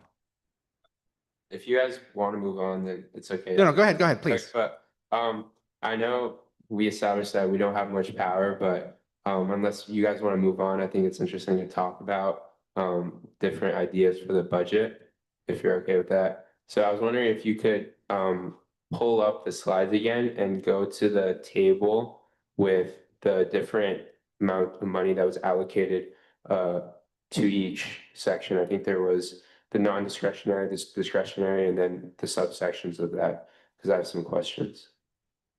So you let me know when I get to it. I believe it's slide number 4. I think it was the yellow table I believe it's slide in the 4. beginning. This one? Yeah, like so. I know there's a lot of different labels there. My question would be just top 3 things in terms of, in layman's terms, like wages or infrastructure. What would you say were the highest costs? What would you say was taking the majority of the budget? Natasha, do you want me to tap you in on this one? So yeah, sure. So the section on the right or the left? So for the section on the right is the non-discretionary things that the DOE has to pay, or New York City Public Schools has to pay off the top. The portion on the right is what goes into the budget. So the K-12 schools gets 38% of that $26 billion that you see.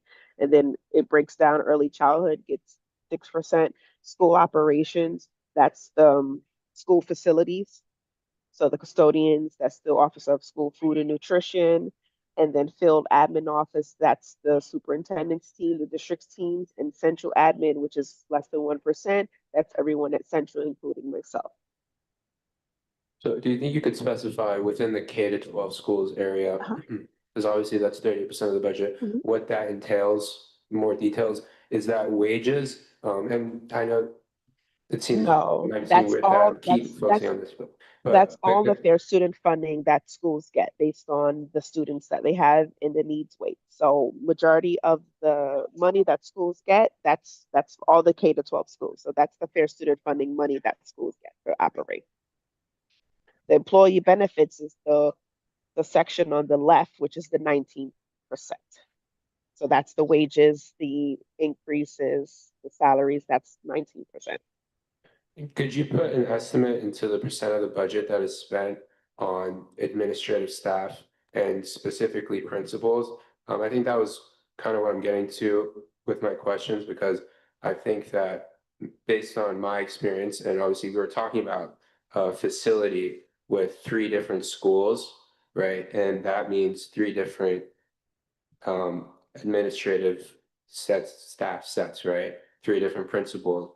Whereas it could be 1 principal, and obviously principals, they do a great job, but they cost money in terms of wages. So that's why I'm asking all these questions. Do you think you could put a ballpark estimate of the amount of money that's going to wages of this administrative staff?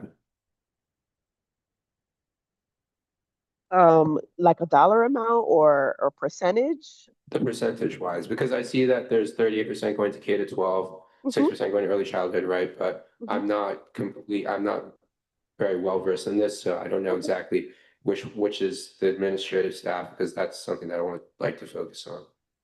So the total budget that goes to the schools is the $46 billion, and then it's broken up. So 26 billion goes directly to schools, and then 19.8 billion is set aside for the salaries for the principals and debt services, which is like for leases and lease, like if we have to lease a space for charter schools, non-public schools. So that money is separate from the 38%.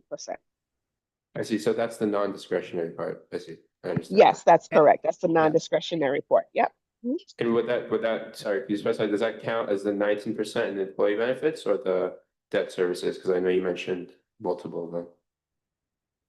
The 19% is the salaries, is the wages. The debt services is like bills that the DOE incurs that they have to pay every single month.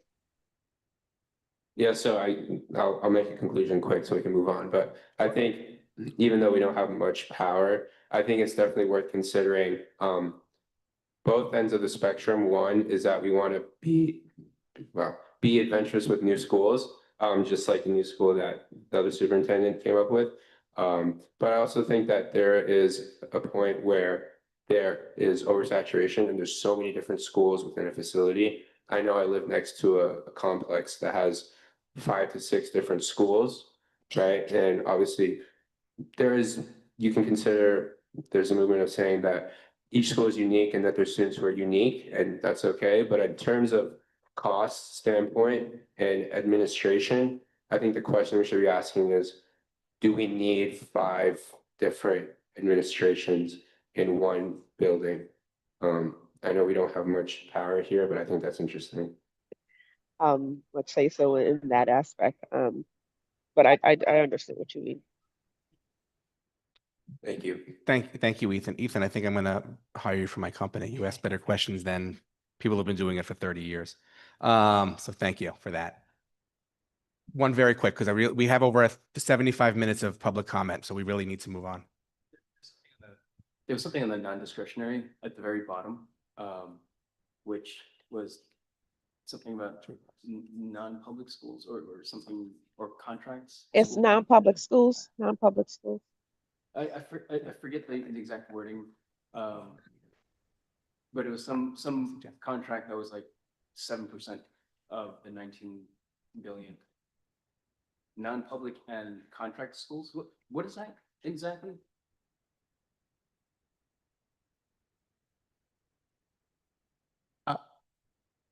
Do you want me to? So it could, I mean, it could be a variety of different situations. There are students who are attending non-public schools that are funded by New York City Public Schools. There are students who are attending programs that are non-public, that are funded by New York City Public Schools. Sometimes this is a student with disabilities where the system has not effectively met their need, and so the family and or the people that they're working with elect to or are able to go outside of the New York public school system, and that there's a variety of reasons why that happens. That could be that funding source.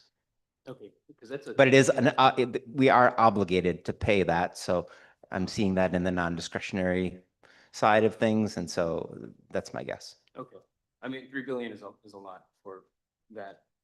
What is there an estimate as to what number of students is served by that? I don't know. I don't have that number. I don't know. And for the 34.7 thousand per student that's spent, that is only from the 26.3 billion, right? That's not, the 19.8 billion doesn't count towards the 34. That's correct. Okay. Okay. Thanks. That's it. Sure. And again, this will be posted on CEC website. Yeah, and if anybody has any further questions, they can certainly email the superintendent. He's happy to take them. All right. Great. So just making sure that my colleague Dan Mason is here with us tonight. Dan, are you able to come off mute just to say hello?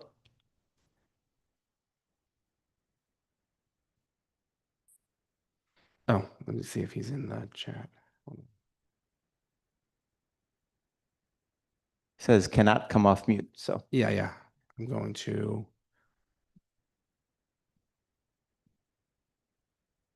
Hello, good evening, everyone. Thank you for having me. all right, thanks so much. And Dan works as a member of the District 2 team. So thanks so much, everybody, for having me tonight. As always, it's been a very busy month here in District 2. There's a couple of things that we want to acknowledge just in regards to our news and updates.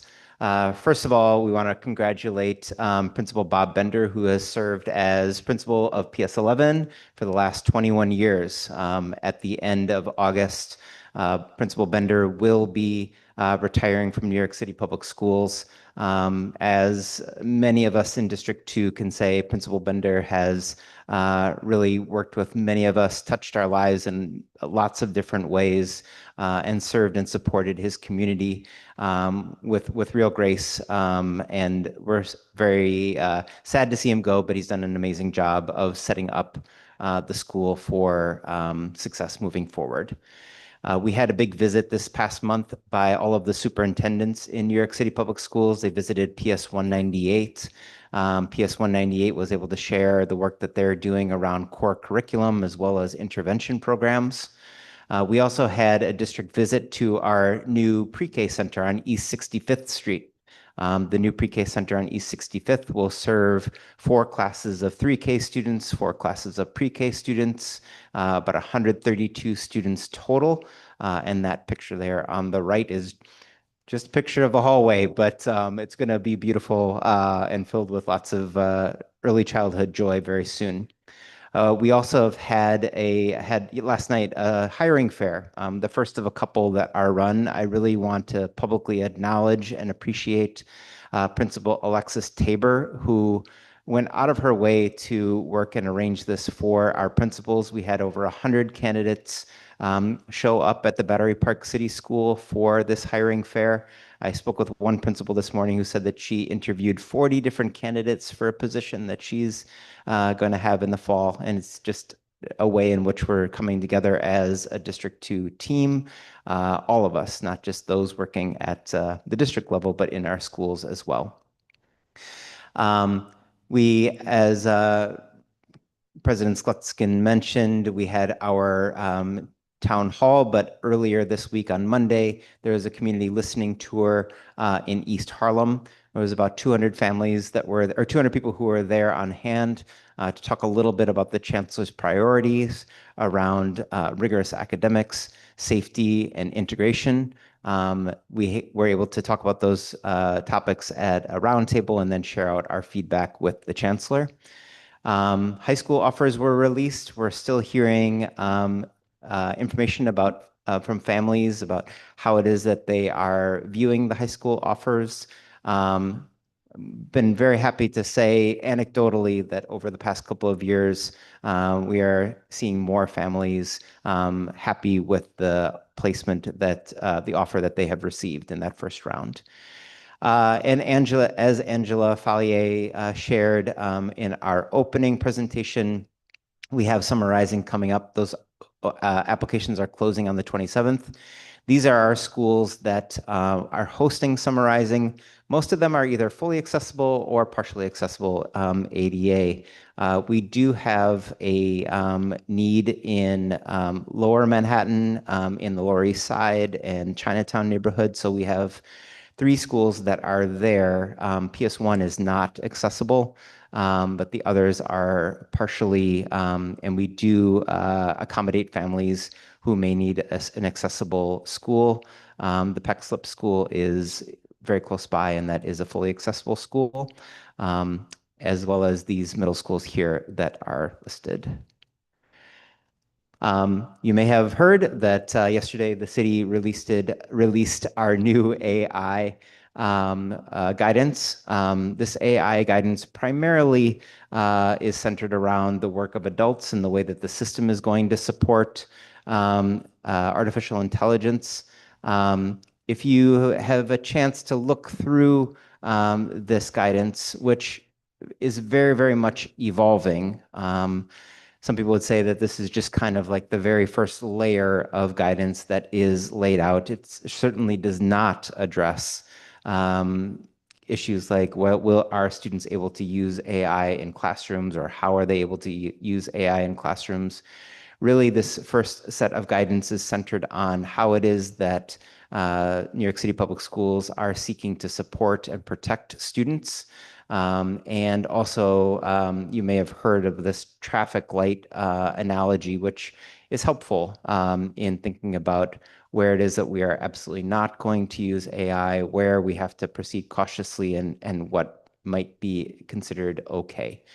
There is a feedback period that is open right now. For anybody who's at home and wants to just look at these two items, I did add the QR code there, but there are options for both looking at the policy and providing feedback to the city.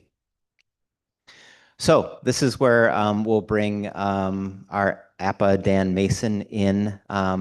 So at this time of the year, mid-year, we take a look at our district comprehensive education plan, or DCEP. You're probably familiar with a CEP that exists within schools.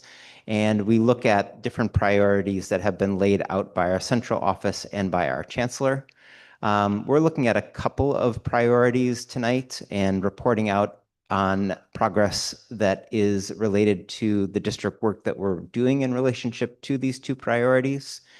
The first one is all students will learn to read. And on the left-hand side of this slide, you see our overall rates of proficiency. These are students who primarily have scored levels 3 or 4 on New York State exams, as well as a breakdown by both racial and other demographics groups, including students with disabilities and English language learners. These are where things currently stand in our district.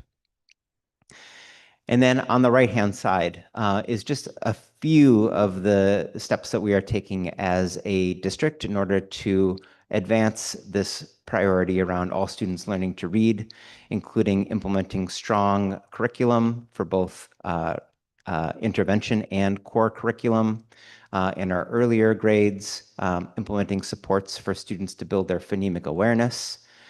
We are also really working to help our teachers and school leaders engage in better database decision-making, being able to look at students, look at multiple sources of information about students and make decisions that are going to best support them. And also, we are doing a lot of work around leveraging high-quality examples.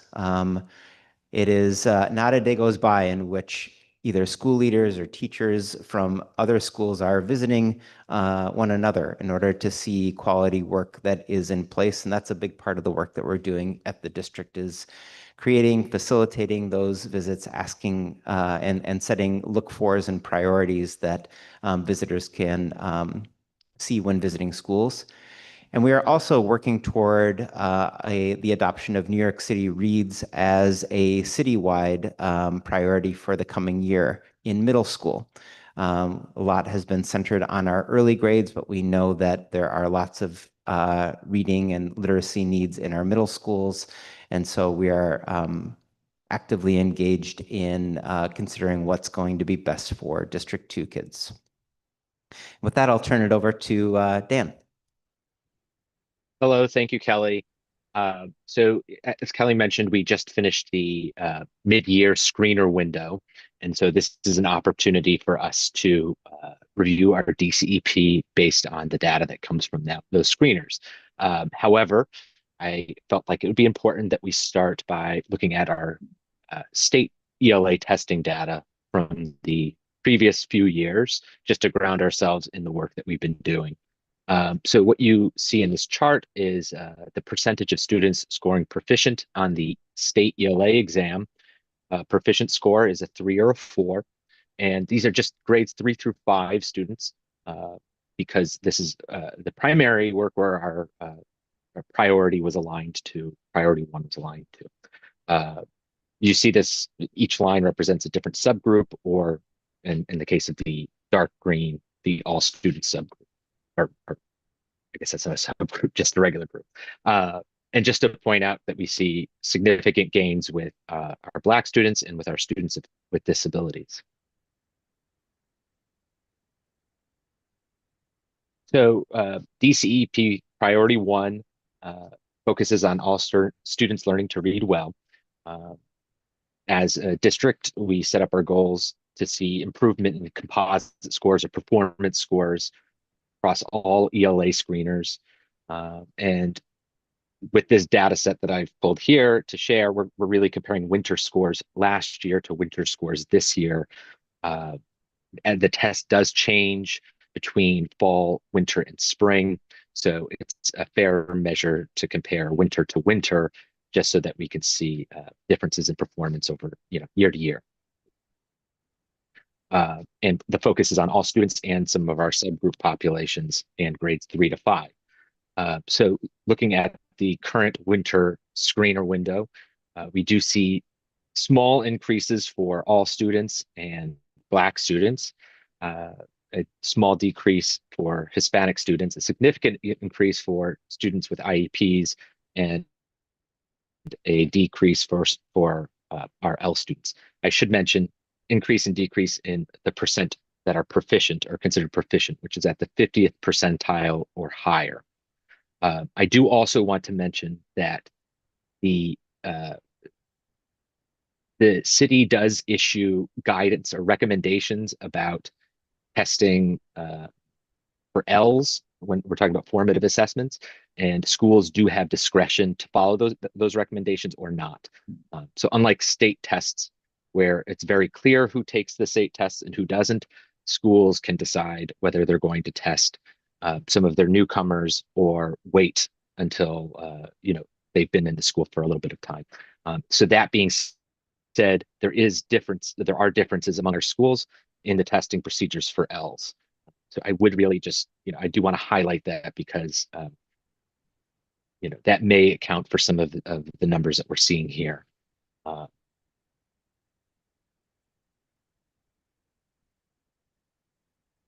Just going back to a similar slide for priority 3, which is all students will have a high quality learning experience, but all principals and superintendents really interpret this to be centered around mathematics because there is not a specific mathematics priority. Again, on the left-hand side, looking at the overall proficiency as well as that of subgroups in District 2. And then again, some key steps that we're taking as a district, when you see this HQIM, that's acronym of the day, if you're not familiar with it, high quality instructional materials. And really what that is standards aligned curricula that are aligned to the next generation learning standards. There are some places in District 2 where where our schools are using curricula that are not yet fully aligned to next generation learning standards. And so those curricula are supported by additional materials. It is our position that we are working with those schools to help to move them toward a high quality instructional materials, a fully aligned curriculum. We're also just recognizing the pace at which certain schools can successfully change. And then there are schools where there are real priorities for supporting the movement. We've got additional schools coming online. We're very close to 100% of our district schools K through 8 being fully aligned to curricula that are connected to next generation learning standards. Again, doing lots of intervisitations and coaching with supports. And also engaging families. In May, we are hosting our first district-wide math competition at MS 131. Should be an exciting event. It's going to be held during the day, and you'll see information about that from families. And we have several folks on our District 2 team who are providing direct support and coaching to schools. And back to Dan. And Dan, I'm So sorry, again, if you could sort of go quickly because we do have a number of public speakers tonight. Thank you. yes, absolutely. I think this will all go a little bit quicker now that we've seen the last couple of slides. So, again, we're looking at percent proficient on state math exams, and we're focusing on grades 6 through 8, which has been the primary grades for our math work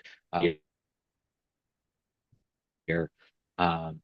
You can see from this chart that we're not seeing the gains that we saw with ELA, except with one group, and that's our Black students. You can go to the next. Yeah.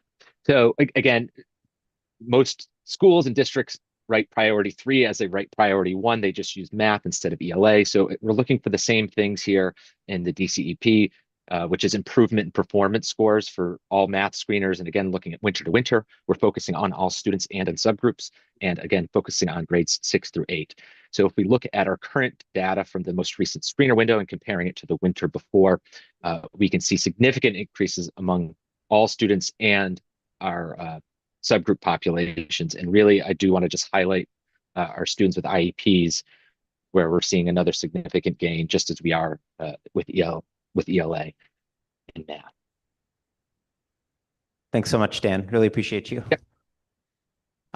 There's a couple of, so we're gonna let Dan sign off and go back to his children, who are hopefully asleep by now. So just wanted to update on a couple of items that were requested by our CEC members. We did have a request for information about the manifestation determination review, MDRs. So one item is that, perhaps part of the challenge in it, sharing some of these data is that they are not currently published. But we are working to, as a system, working to make sure that those MDR data that are coming out are fully accurate and reflect all of the different circumstances that surround the MDR. There has been a significant decrease in the number of students who have been suspended, students with disabilities. I can say that it's consistent with some of the things that I've reported on in previous months. And my guess is that some of you are aware of this, but New York City Public Schools is very much supporting an amendment on data reporting that is going through New York City Council right now. They are proposing an amendment that makes transparent data around MDRs and other data related to students in our system.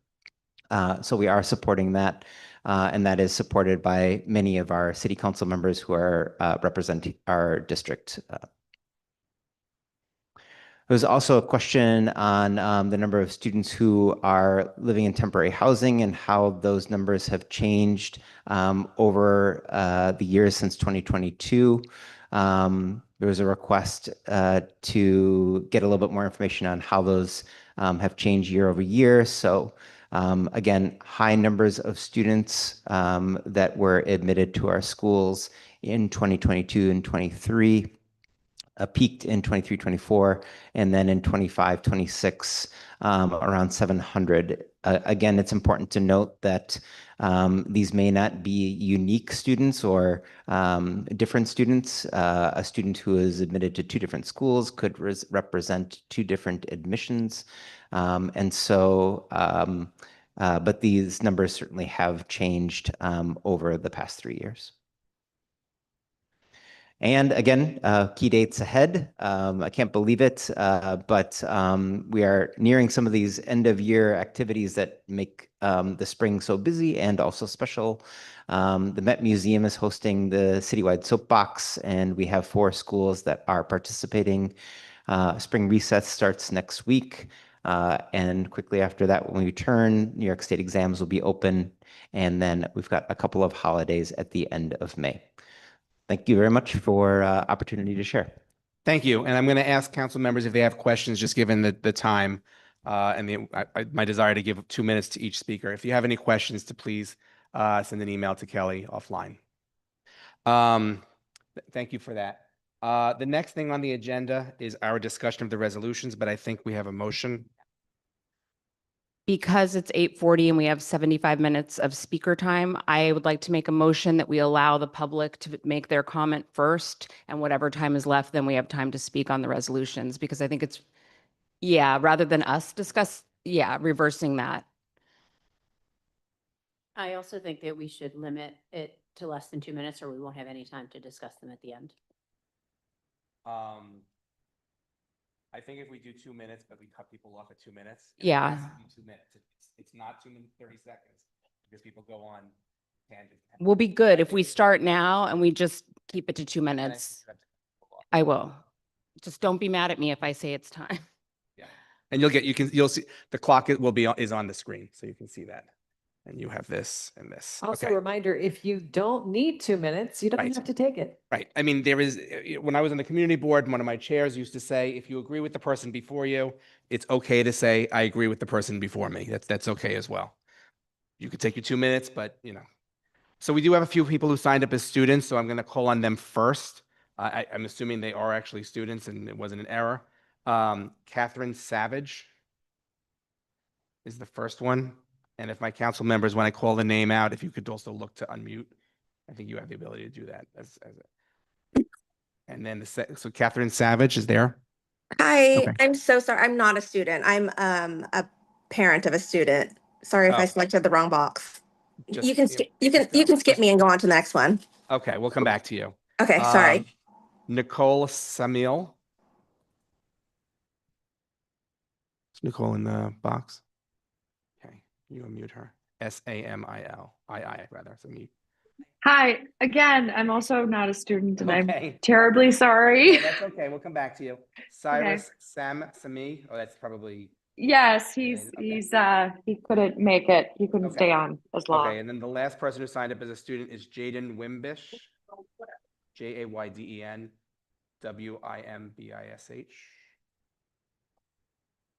Okay, that's fine. Then we're going to start off with people in person. We're going to go for start off with person, then we'll go to the virtual. The first person I'm going to call on is Max Nicholas. Oh, wait, Jaden. Oh, Jaden. Oh, okay.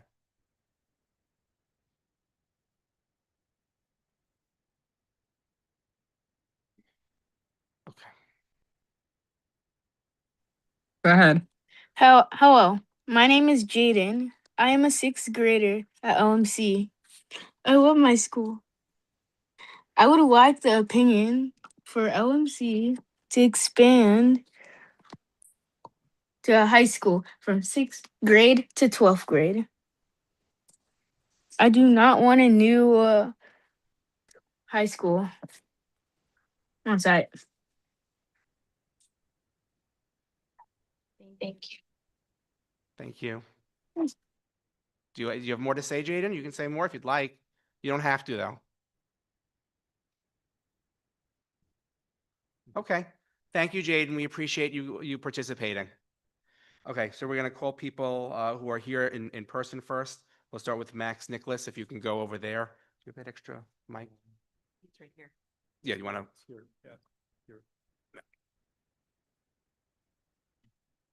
You can go up to the. Thank you.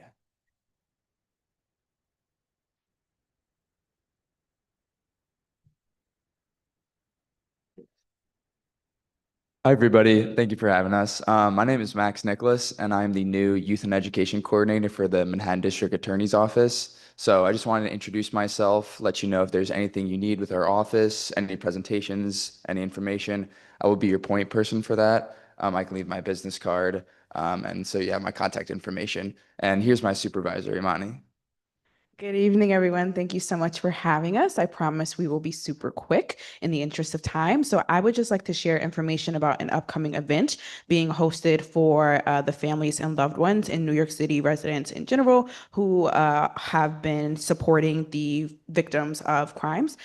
We are hosting the 41st annual New York City Crime Victims Vigil happening on April 19th from 2 p.m. to 4 p.m. It is going to be hosted at West End Collegiate Church. And this event gives loved ones of victims of crime the opportunity to speak and share their experiences, highlight the voices of survivors, and really just provide community healing and an opportunity for us to support one another. So this event is going to have free interpretation in Spanish and Mandarin, as well as ASL translations. And we think it's a really impactful event and would love to just extend the invitation to all of you. We're going to be leaving flyers. We have some in English, Spanish, and I believe Mandarin, and we'll leave them in the back. And there's a number on each flyer to call if you would like more information. And again, we want to thank you for your time, and you're in great hands here with Max, who's going to be seeing you all more frequently. Thank you both. The next speaker is Evan Stein, and then after Evan Stein is Joe Vitale. You can leave the microphone over there. Victor, do it. Thank you. My name is Evan Stein. I'm the president of the SALT PA, co-president of the SALT PA, and I'm here to read a resolution supporting the preservation of the Salk School of Science and finding a suitable location for the Salk proximate to its historical location. At the March 11th, 2026 full board meeting of the Manhattan Community Board 6, the board adopted the following resolution. And for the purposes of time, I will leave out all of the whereas, which identify the fact that Salk is located in Community Board 6, it's co-located with PS40, and that it needs to be presumably moved to a new location. They resolved that the Manhattan Community Board 6 strongly urges the Chancellor of the New York City Public Schools, the Superintendent of the New York City Public Schools Community District 2, and all local elected officials representing Manhattan Community Board District 6 to work together with the Salk community to preserve the unique identity of Salk without merger as it migrates to a new location. Be it further resolved that the Manhattan Community Board 6 strongly urges that Salk be relocated within the New York City Public School District 2, Subdistrict 4, relatively proximate to its location in which it began operating 30 years ago. And be it further resolved that Manhattan Community Board 6 strongly urges that any relocation of Salk be delayed until academic year 2028-2029. Be it further resolved that Manhattan Community Board 6 strongly urges that families who enroll new students in Salk for 2026-2027 be advised of the anticipated relocation of the school. And finally, be it further resolved that Manhattan Community Board 6 will continue to work with all stakeholders of Salk, as well as elected officials, to identify a suitable new location. This passed in favor with 36 people and 1 opposed. Sandra McKee forwarded this. She is the chair of the Manhattan Community Board 6 to the Chancellor and to Kelly McGuire and to other interested parties. I thank you very much for your time. Thank you, Evan. Next speaker is Joe Vitale, and then after Joe is Rob Harper, and then Raina Bien. I apologize if I'm mispronouncing anybody's name. Hello again. For those of you who cannot see my sign, it says CIS equals can't imitate sex. I am dedicating my speech here today to Jen Say, spelled S-E-Y, who is the founder of XXXY Athletics, who also made the hat I'm wearing today, which says XXXY because she supports chromosomal reality. This is going to be the 4th time I'm asking you, Superintendent McGuire, the question. And the question is, and it's been unanswered thus far, what do you have to say to biological girls who do not feel safe sharing locker rooms and sports with biological males?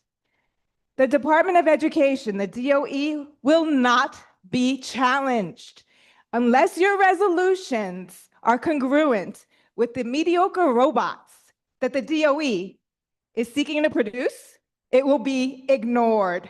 The big reason for the decline in enrollment that nobody wants to talk about is that there's an uptick in homeschooling in New York City, and parents are afraid because they are seeking to protect their children against the indoctrination going on here in the public schools. Many parents have quietly come up to me and encouraged me to keep on speaking out. And they talk to me in hushed tones because they're afraid, sometimes afraid to lose their children if they don't comply with the indoctrination.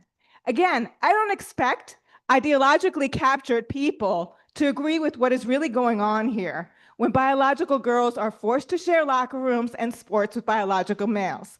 I am not a part of the smoke and mirrors show going on here. The federal government is investigating the corrupt DOE because of the violations of Title IX.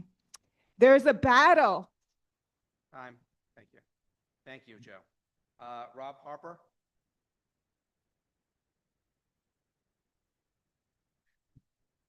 Hi, my name is Rob Harper. I want to thank you guys for inviting me here tonight, in support of Resolution 297. I am the co-president of the PTA at LMC. When I think of LMC, a song comes to my mind, which came out in 1974 by Stephanie Mills, called Home. When I think of home, I think of a place where there's love overflowing. I wish I was home. I wish I was back there with the things I've been knowing, where the wind makes the tall grass bend and the trees move. I'm from a small town in Arkansas. When I came here, I was like blown away with all of the ins and the outs to get into school. My son CJ is in 7th grade. Thankfully, we made it. But I think about LMC and the community that Principal Douglas has built along with her staff. It's phenomenal. And when I think that we could grow that and expand it to go from grade 6 to 12, and I think of all the other students and their parents who go through the trials of trying to get their kids into school, and then I think about the migrants that are here also. They're here at the school, a place that they feel comfortable and at home. And if we could just extend that to keep them feeling at home and comfortable would be a great thing. Thank you. Thank you. Reina Bien. And next will be Elena Daniels. Hi, my name's Raina. I'm the parent of a sixth grader at LMC. LMC has been a wonderful place for my child socially, emotionally, and academically. The children are engaged, the teachers are fulfilled, leadership is effective. You can see this represented in our school survey results. LMC is the kind of excellent, well-rounded, and well-run school that serves children well. Now that sixth grade is almost over, the families I know are unfortunately starting to talk about high school admissions. It's hard to understand why the process has to be as tortured as it is to make college admissions seem simple in comparison. 13-year-old kids shouldn't have to engage in grueling month-long process just to attend a good public school. The parents I know don't want more screen schools, specialized curricula, or super high-pressure academic environments. We want general, high-quality options where children can feel that their social emotional health is as prioritized as academics. I'm not surprised to hear that there are a few hundred families that want this AI high school, but I can guarantee that there are many, many, many more 4th and 5th grade families across the city who wish there were more 6 through 12 options for their children. The real issue here is that it's inexcusable to drop this high school planned with little community engagement into a space where it simply doesn't fit, at the expense of a well-loved middle school where children are thriving. If this AI high school is as valuable and desirable and important as is being reported here tonight, then the DOE will find another space for it. Please prioritize the space for LMC's expansion. Based on the school's track record, we know it will be successful and supported by families in this district. Thank you. Okay. Elena Daniels. Okay, thank you. Kama Giri, sorry. Yeah. Sorry. Can't tell if it's an R or a. And Michael Walsh is next. Thank you. Hi, guys. My name's Kama Gary. I have a 8th grader at LMC and a 5th grader at PS19 ABCS. 4 years ago, we had a merge of PS19 and ABCS, and we saw a beautiful thing happen. The school grew, it blossomed, it bloomed, and there was a leader that wanted to do the work, and that's how I see Shayna Douglas. I really hope that we have the opportunity to do this. Somebody's there. We don't need another principal's salary. Good question. And a building that could the same thing could happen. The percentages where I'm hearing at the meeting of AI and education, I don't hear anything of basic health. And I think the school having basic health, a gym, the staircase it's a big deal. I think there's no problem with the school. It doesn't need another school. It needs. I think I'm done. Thank you. Thank you. Michael Walsh. Hi, thank you all. I'm Michael Walsh. I'm also the PTA president of LMC. I want to thank you all again for having us here tonight. And I want to thank everyone who worked on resolution, is it 297? Excuse me. I'm saying. Thank you for all your hard work. Thank you for engagement. Thank you for everyone who came out. If you had been at our PTA meeting, you would have heard a lot of questions asked about why the community wasn't brought into this process earlier, and why this wasn't a community led discussion. And you would have heard from parents. You know, it was mentioned earlier about a lot of these ideas came out of this council. Well, if we had had the chance to come to this council earlier, we would have told you the information we gathered that the most popular middle school programs in District 2 are the 6 through 12, but by a great percentage. And I'm happy to share our slides. Our SLT did a wonderful presentation on this, so I'm happy to share with you. So there's a lot of questions that have not been answered. We found out today that the AI proposals that have been released are only guidelines that have been commenting on and won't even be resolved until the future, but yet we're starting a new high school built around them, sort of. So I think why I love the resolution is I think you all see that too. You see that there are unanswered questions and there's a lack of engagement, and that's what we need. And let me finish by saying, LMC, we have a great relationship with Urban Assembly. Their principal's child is a student at LMC. And so some people in this process have asked, why isn't LMC asked to be 6 through 12 earlier? Because it was out of respect for our neighbor school that we share a space with, literally. We share their rooms, they share our rooms. But now, if they're closing that school, we want to say we're here. We believe in our model. We believe LMC has a lot to share, and that we can support children through 12th grade, and they can go on to high school and study AI. Thank you. Okay, so looking at their in person, Mia Barth.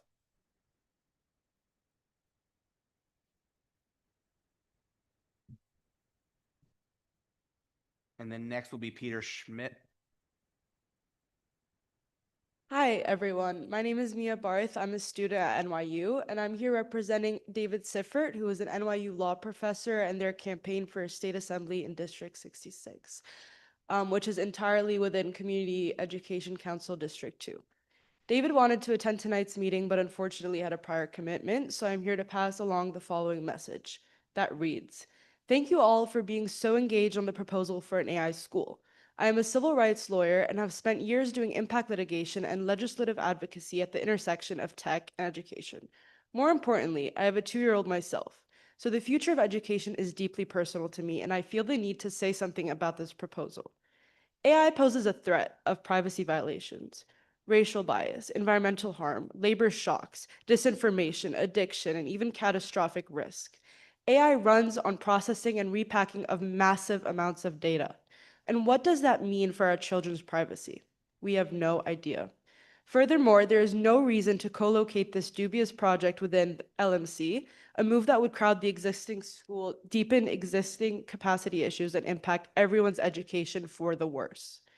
The PEP needs to listen to the parents at LMC, postpone their vote on this proposed high school until we have more details, more clarity, and more input from stakeholders. I strongly support Resolution 297 and encourage you all to vote in support for this resolution. Thank you. Thank you. Peter Schmidt? No? Okay. Here. Okay. Next in person, Robin Held. Robin here? Okay, there you go.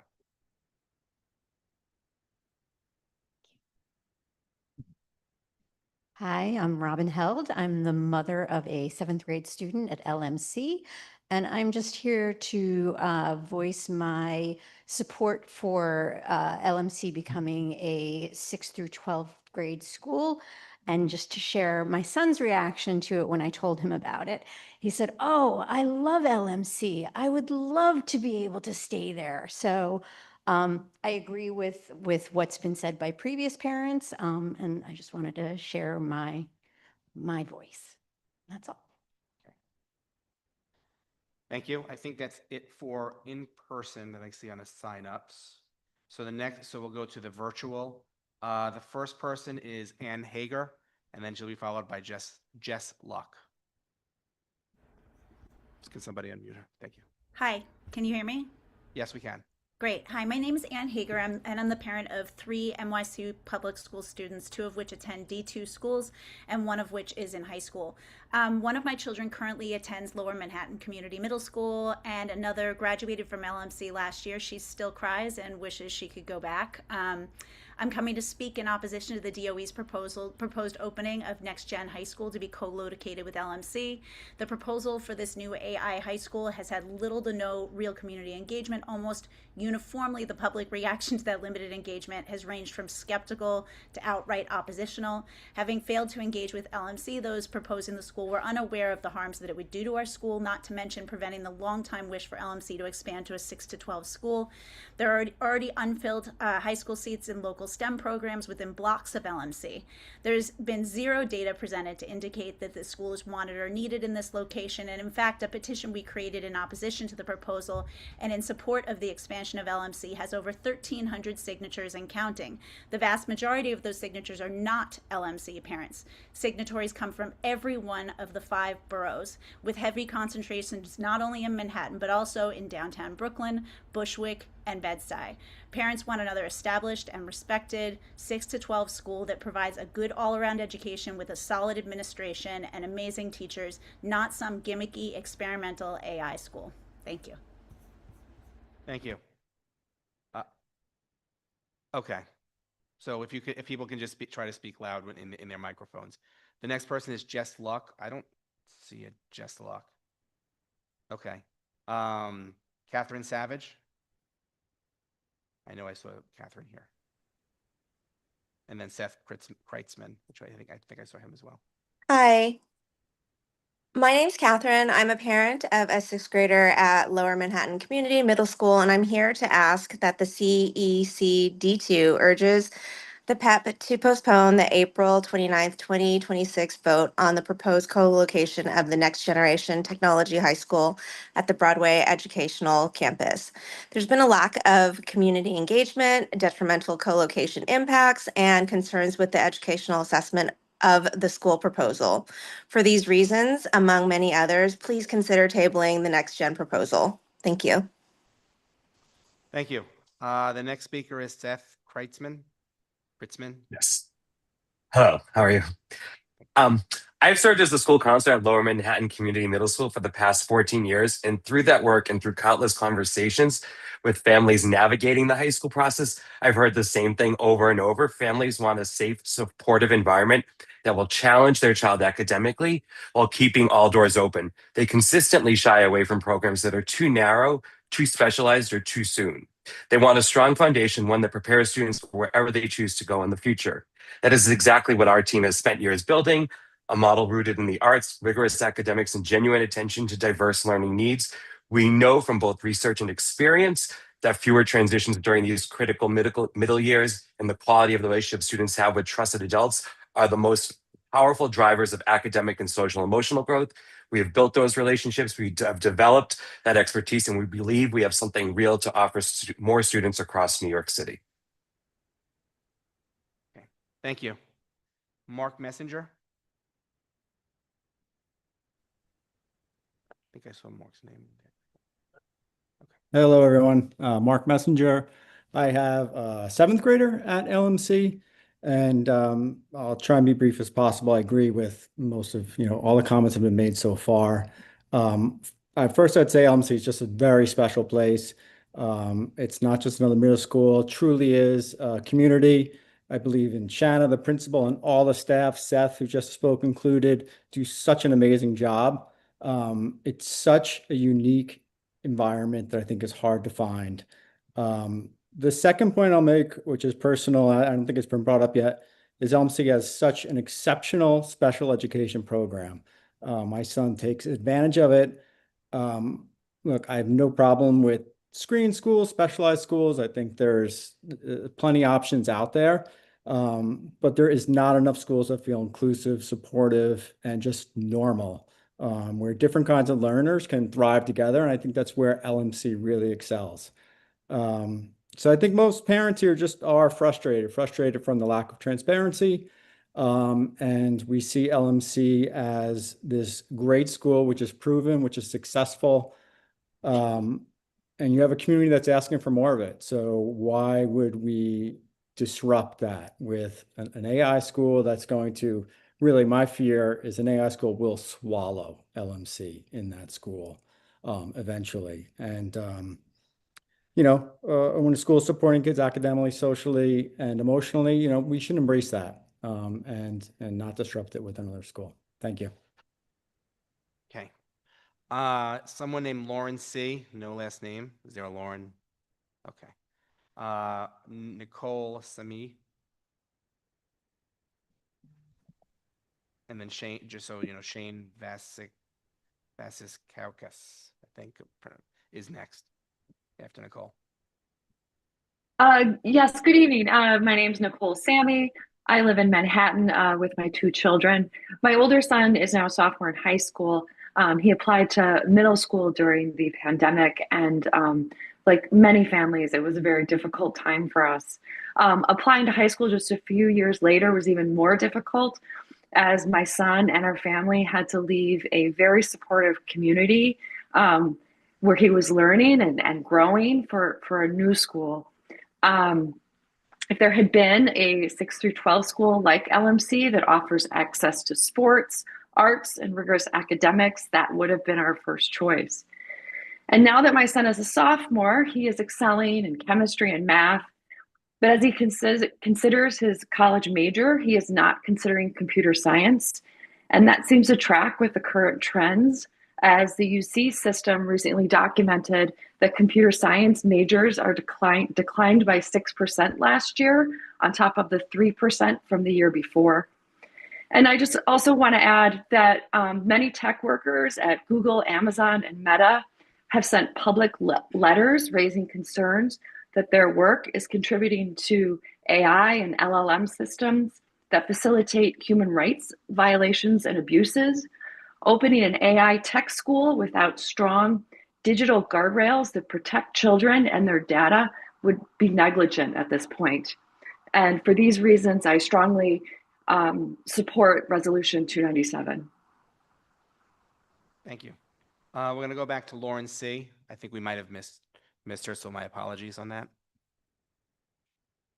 Oh, no, she's gone again? Okay. Well, if you come back, please let us know in the chat. I saw her, but now she's not showing as a participant. Yeah. Okay. She was there, and then she disappeared. Okay. If she comes back, please, let us know. We'll come back to her. Shane Vasiskaukas. And then Adelia Saunders is next.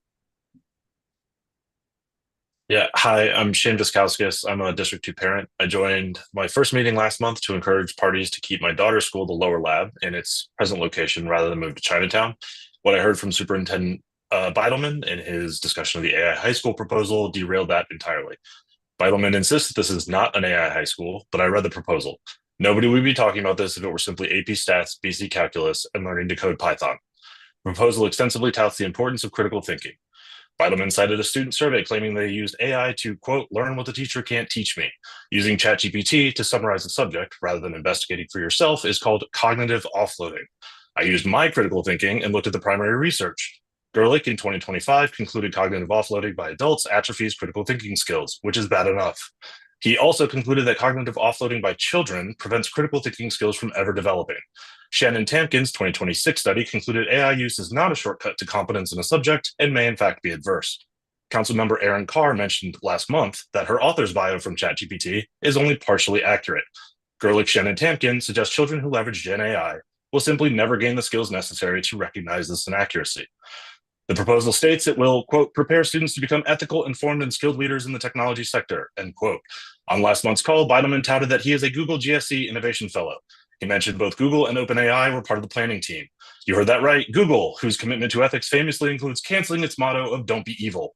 OpenAI, whose commitment to ethics includes pirating more than 100,000 copyrighted books, and whose product could not exist without plagiarism. What would an ethicist say about preparing generations of students to undermine their own autonomy? Would either sponsor even listen? I encourage council members to support Resolution 297 and parents to join the public hearing and speak out against the proposal on April 14th. And please don't move lower lab. Thank you. Thanks. Adelia Saunders? Is she in there? Okay, good. Thanks. Yes, I'm unmuting myself. Hi, I'm Adelia Saunders, and I'm speaking as a parent of an LMC student, and I have a second grader in D2 as well. And I'm speaking in support of LMC having the space that it needs to, thrive and possibly expand to include high school. I really think that LMC has a level of investment from parents, from students, and it really seems from teachers and administrators that is really rare. I know my sixth grader is having an excellent experience, that he feels like he truly belongs at this diverse, warm, challenging middle school. And I think that is really something, because middle school can be rough. I will also say that as a sixth grader, he does not have PE in a real gym, which means that they can't play real sports in PE. So it does seem like LMC clearly has an unmet need for more space, even just as it is. Our family would love to see LMC expand to include a high school. And when it comes to the issue of LMC versus the next generation high school, why not support what clearly already works? We know that LMC works. Why not give it the chance to grow into a 6 to 12 school that will meet a real demand for those 6 to 12 schools in our district? Thank you. Thank you. The next speaker is Marilee Prey. Not there. Okay. Nadja Galloway.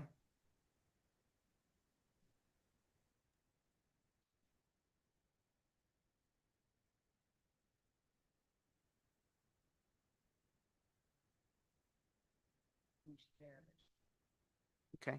We'll give her Hello? another. Hello? There we go. Welcome. Hello? Hi. Welcome. Hi. Good evening, all. My name is Nadja Galloway. I'm a current parent of a sixth grader at LMCC and LMC. And I just wanted to state that LMC is truly a special place, that the transition from my child from elementary into middle school has been an amazing process. The school supports his education needs in terms of his IEP, but also just addressing social and emotional needs, as well as providing arts programming well as various other things. It is really truly a special place, and I'm actually happy that my child is able to attend the middle school. It would be great if LMCC could be considered to allow to expand to a high school. I think all these years, LMC has proven that, their program works. And as you can see, there's a strong body of support for current students, as well as parents that are in support of potential expansion to a high school. So I would recommend that the new technical high school that is scheduled to be co-located at LMC site would be tabled, and an alternative site that's better suited for that tech school be found and identified elsewhere. I'm not opposing the tech school, but I don't think it will work at the LMC site. Also, I plead with everyone here on this meeting, all New York City school departments or persons involved in decision-making process, to genuinely hear the concerns of all the parents, students that have spoken, and that you guys would execute on the recommendations from the parents and the students of the LMC community. I also hope that that same level of attention and urgency. Thank you. Thank You you. can finish your sentence. Thank you. I was going to just say, I just hope that the same level of concern and urgency that was taken to propose the new tech school can also be geared to LMCC becoming a high Thank you school. so Thank much. you. Bye. Thank you so much. Amy Kushner.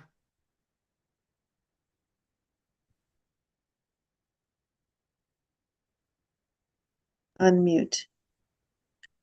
Okay, I think I'm unmuted. Yeah, we can hear you. Okay, great. I just wanted to speak as a sort of a parent and a teacher perspective. I'm a mother to a 7th and 8th grader at LMC. They actually transferred to the school this year. I'm also a teacher at a District 2 high school. And I feel like LMC is sort of a sweet spot with a really wonderful balance of academic rigor and social emotional support. Having just completed the high school process with my 8th grader, what he actually wanted was hard to find in the New York City system. He wanted a regular school that was not specialized, where he didn't have to already know what he wanted to do or what he wanted to think about as an adult. And that's really hard to find. I think that an LMC 6 to 12 would offer that opportunity, and we already know that it works as a middle school. I also saw something in the chat about LMC students applying to specialized schools, which may be true, and I think that's true of other 6 to 12 schools too. Then those high school seats would open up for other students. It's not as if it has to be LMC students who are afforded the opportunity to stay at LMC. It's that that high school then exists for other people as well. I think the best use of the building is not to co-locate with another school, but to use that space to make LMC bigger and available to more students across grades. So I just wanted to share my support for LMC.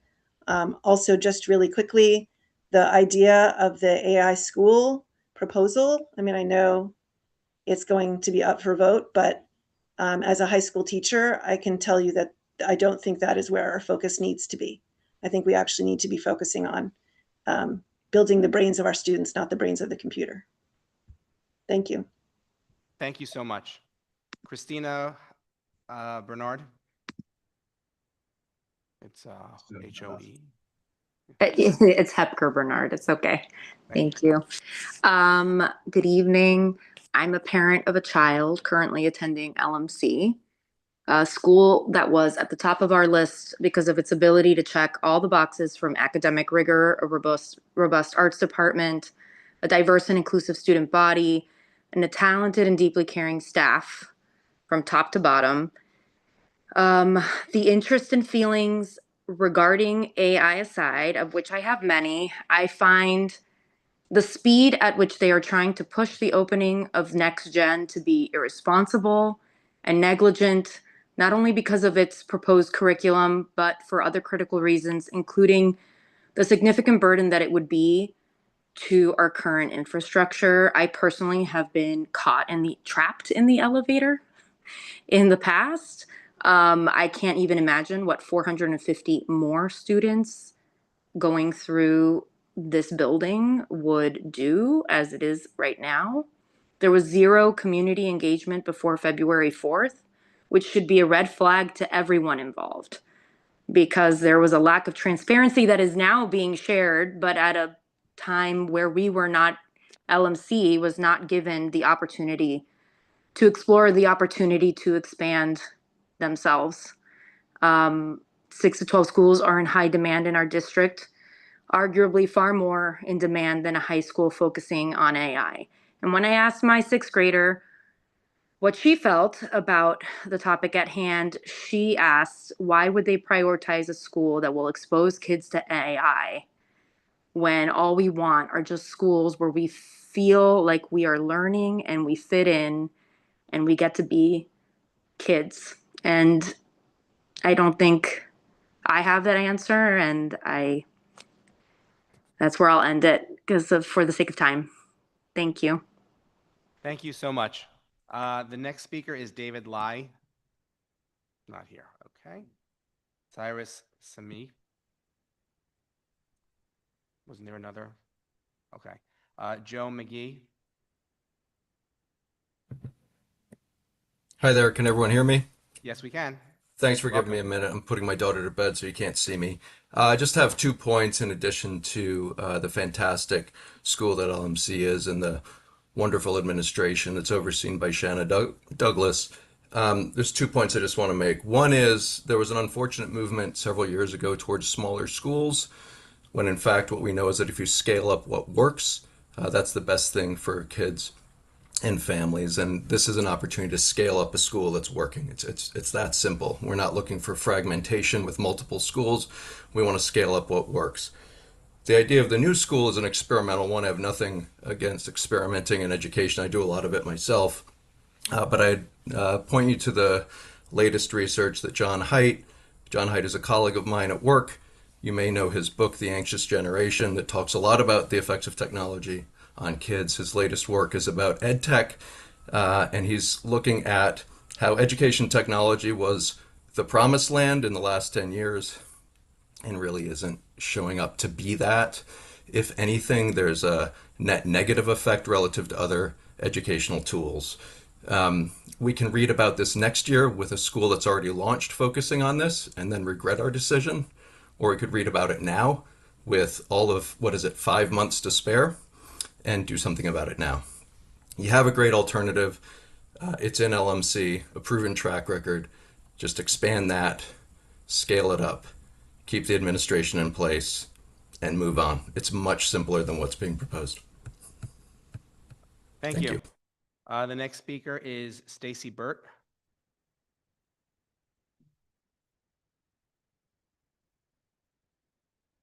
Is she in there? Okay.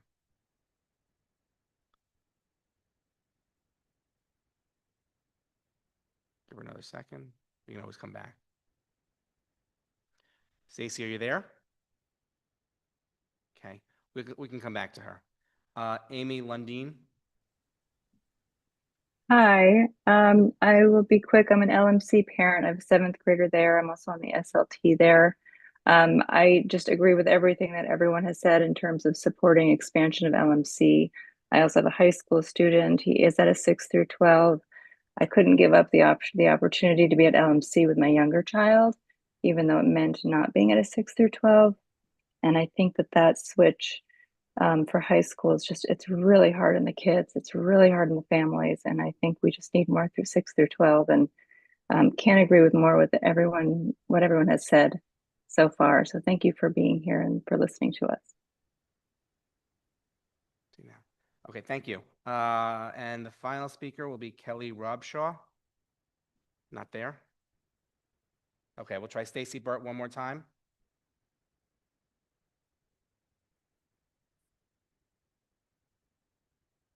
Okay. Okay, I think that's it for the public session. Thank you, and thank you everybody for your cooperation in getting through this. So next on the agenda is the discussion of the resolutions. There's only one resolution tonight. Just to reiterate, it's Reso 297, resolution urging the PEP to delay the vote on the siting of a new high school at the Broadway Educational Campus in District 2. Does anybody want to speak? Go ahead. Yeah, go ahead. I think I made some of my concerns known earlier, so I will be very quick, but I wanted to add to something that some of the public commentary brought up, and that's student privacy. I've spoken with people who work in tech. I've spoken with lawyers who do legislation around tech, and there has not been a lot of clarity from the DOE or from the proposal on how student data will be protected. And I think that is a major concern. It should be a major concern for all of us. I'm not against tech. I'm not against AI. I think it's an inevitability, but I think if we're going to implement it into a school, that we need to be clear about what that data privacy is. And then beyond that, I think that the facility seems to have a lot of issues. I have not done a walkthrough, but I've spoken to people not just on this council, other people who were present at the walkthrough this Tuesday and at the PA meeting a couple of weeks ago. And there are major issues that I can see being a problem. So I'm not saying that don't ever open the school. I am really asking my fellow council members to look at is this a rushed process? Can we just delay it? I don't understand why it has to be opened in September. I think that we deserve as a community to have that transparency and have a clear process in place. I know people are saying that the process was followed, but there's a lot of discrepancies. Thank you. I just wanted to say, I agree with what you're saying. I think this is very clearly very rushed, and it's kind of seems like if this high school were to be placed in this building, it's like in the middle of this conflict, and it kind of seems like it's setting it up for failure no matter what happens. So I agree with what you're saying, that it makes a lot of sense to just postpone what's happening. Ethan. I wanted to talk about first the two biggest arguments that I'm seeing, and then I'll talk about what my personal opinion is, my reasons for it, and then finally what I propose we should do. Obviously, we have to vote on it, but I think the two biggest arguments I'm seeing is first is the whole ethics of AI in terms of it being a whole school centered around it? And is that going to be helpful or hurtful for the critical thinking of students? And the second biggest argument I'm seeing is that with that as put aside, should there be another school that is put into LMC when there's clearly a lot of parents passionate about LMC being the way it is with its student population, with its size? So to answer the first question, for me personally, my personal opinion, I was at first under the impression that this school was going to use AI, not in a hurtful way, but in a way that would set them up for the future, yet they would still have the basic prerequisite skills like statistics or calculus or whatever math or whatever English, history you want, you name it. And if that's not true, then I think that's definitely something that I would be willing to explore more. And unfortunately, the superintendent's not here anymore, but that's something we can deliberate further. But I would say that if it was the case that the necessary prerequisites were there, and AI, in my opinion, that was being used in a way that was helpful to set these kids up in future society, then I would support it. The second, to address the second argument, which is should there be another high school planted into this middle school where a lot of parents are passionate about, I'll say that I understand what you're feeling. And I remember when I used to be in elementary school, I went to PS 111, which was a Title I public elementary school here in District 2. And I went, and one time, I think around fifth grade, there was a proposition to co-locate another middle school into my elementary school, right? So it's also like middle school, high school, a year up, or multiple years up. So I understand your sentiment, but I would also like to say that I think there will always be trade-offs. And I did want to bring up a statistic that I was given that LMC, the enrollment has fallen about 20 to 25% since 2018. So that means the building utilization, which is replacing the women's high school, will have less impact. And Richard R. Green High School is still looking forward to collaborating with Next Generation Technology High School. So that's not to say that what many of the parents here tonight are saying is wrong or that we should discredit them. But I would say that there has been shown to be demand for this school, for this AI school. Over 500 people have applied for it already, and enrollment has dropped for LMC. So in my personal opinion, I am leaning towards supporting the AI high school. However, that being said, in terms of the actual proposition, I would actually say that we should vote to postpone and we should vote to delay it. And I think there are several key reasons why. I think the first is that there's a reason why there's so many parents that are passionate about this and clearly feel that they have been wronged. And I don't feel comfortable if we're representing them to brush that aside. And I think something definitely needs to be addressed. And even though I personally believe that over time, I think that the AI high school is beneficial, I think we owe it to the families to at least have that conversation, which again seemed very rushed. So that's just my opinion and we can vote on it, but thank you. Tam. Sorry. It's been a day. Thanks, Ethan. That was really thoughtful, and made me think about, you might not agree with something, but you respect the process and the lack of process and the potential impact, and those are real people. Man, sorry, you guys. I just want to say that it's also not just current parents or family members of LMC, current students that want this. It's a whole community of people that have students who've already graduated. Two people that spoke today were in kindergarten with my son at PS3. He's in 9th grade now. And they're at different schools. Like, it's future graduates of LMC.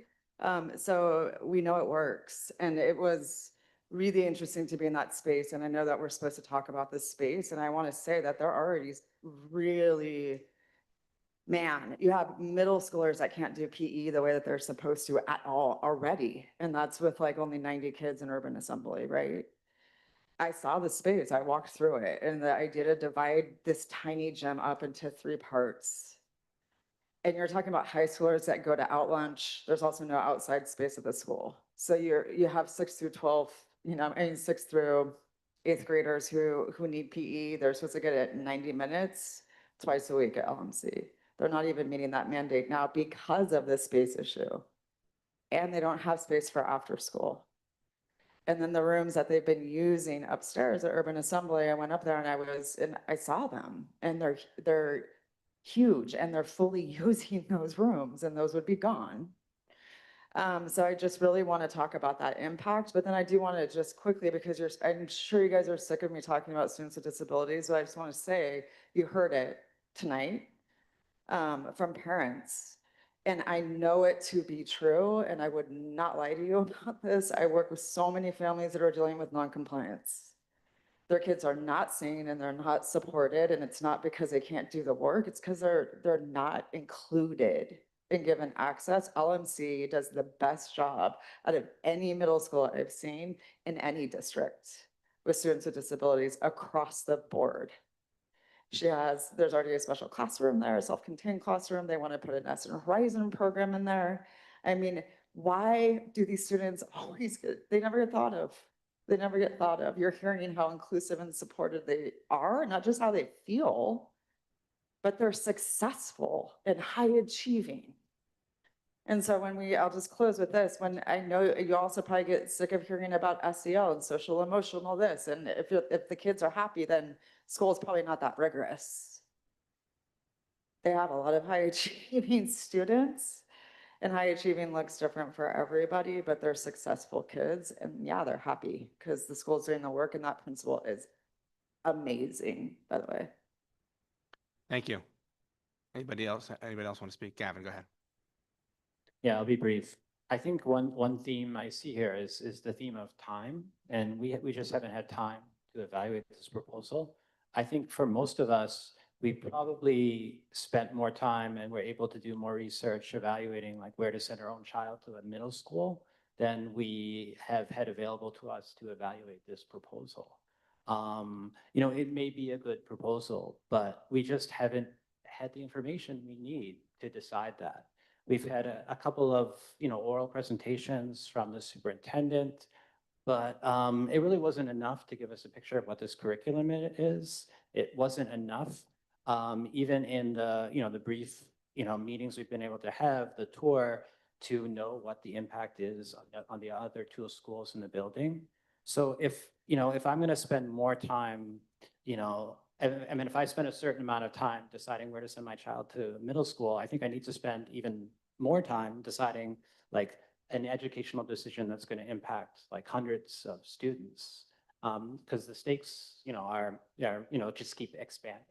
So I just think we need, to table the next gen proposal and give everyone more time to think this through. Allison. Thank you. I'd really like to thank the parents who came tonight, who came here in person, and who are online, who came to speak. I think it is so important overall that we hear from parents in the community. And I will say that the best advertisement for your school was how you talked about it tonight. And I only wish it had been before people were ranking their choices for their middle school applications. But you can always add LMC to your wait list if you're not happy with what you got on April 15th. We all have kids in this district, and I think one of the things you hit on, even for parents who are not at LMC, is that there is a huge demand for 6 through 12 schools in this district. And we have talked about this for the entire time that I have been on the council, regardless of which middle school your child is at. I mean, there's a reason that Clinton, to get in, you have to have, top 10% lottery number. And Kelly, you even mentioned this when we talked about this topic last meeting, that this is something that's important to you and for the district, and whether it's here or somewhere else, depending on the way the process goes, that this is something that's a priority for you. And I just want to say that that's also a priority for me, to look at how we can get more 6 through 12 schools in the district. So thank you. Anybody, I will make a comment, but I'm gonna let everybody else. Is anybody else? Anybody on the phone, on the video, Sabina or Daniela? Do you have any? You don't have to. I know you're both not well. Okay. So I'll give my 2 cents, and I'm very torn here. So I'm okay for the AI school. I suspect, and I don't want to speak for him, but if Superintendent Bideman was here, he would say that your initial assumptions about the school were right. I think that there'll probably be a more robust process next year. Would be in theory, if approved, a more robust process of screening next year. But that's just, I don't want to speak for him, but that's just my sense. And there is interest. There's for 500 students, and you can say, well, they're only putting it down because they weren't happy with their choice. If they weren't happy with this type of a school, a science technology school, then they wouldn't put it down either. And I think this is a good choice for those who are science and tech focused, who may not have done well in the Shasad, or maybe that they don't want that environment. They want a different environment. And if this is not something that you're interested in, if you're not comfortable or your family's not comfortable with the technology or the AI component of it, there's 99 other schools in Manhattan alone. I will also say they're already co-locating with Urban Assembly and Richard Green.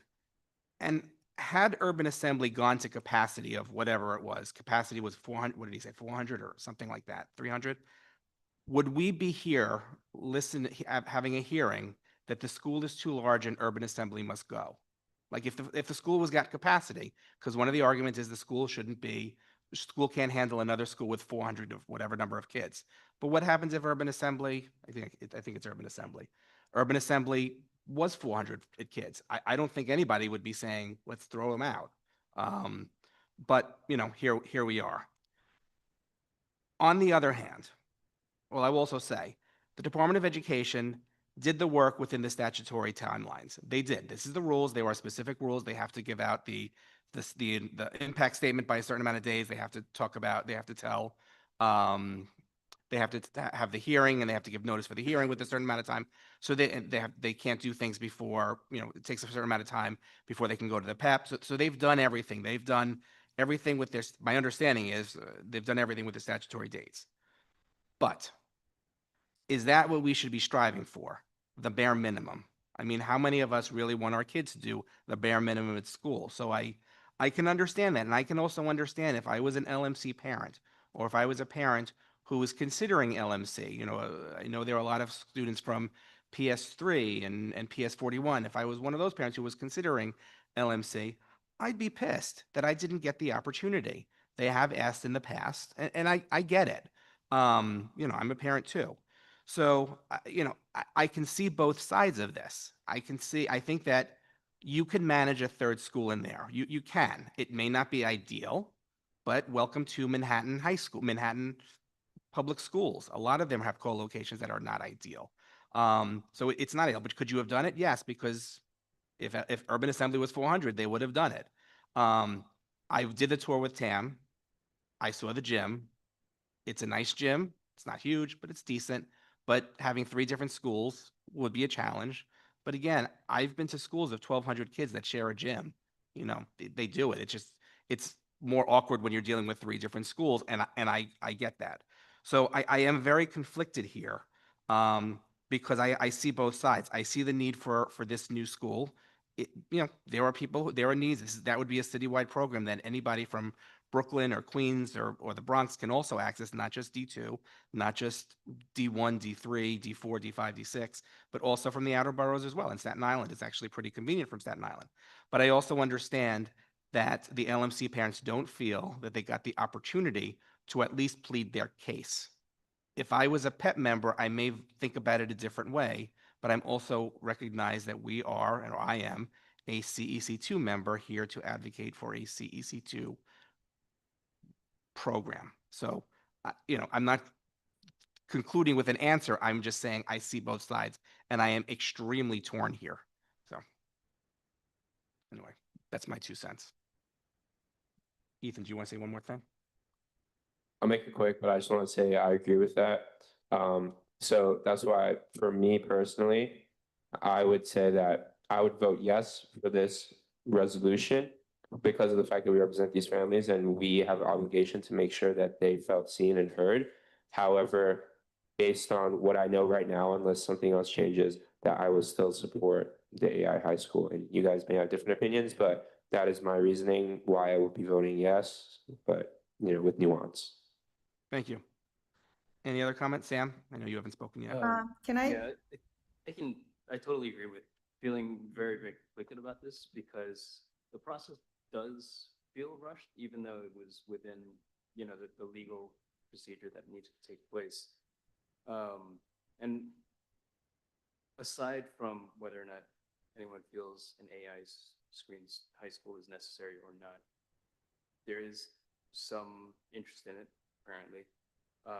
And as much as I love the idea of more 6 through 12 schools, I think it's great, but I also consider the fact that the number of 6 through 12 schools that we currently have within the district, they're basically just self-contained schools that really aren't opening seats up for the district.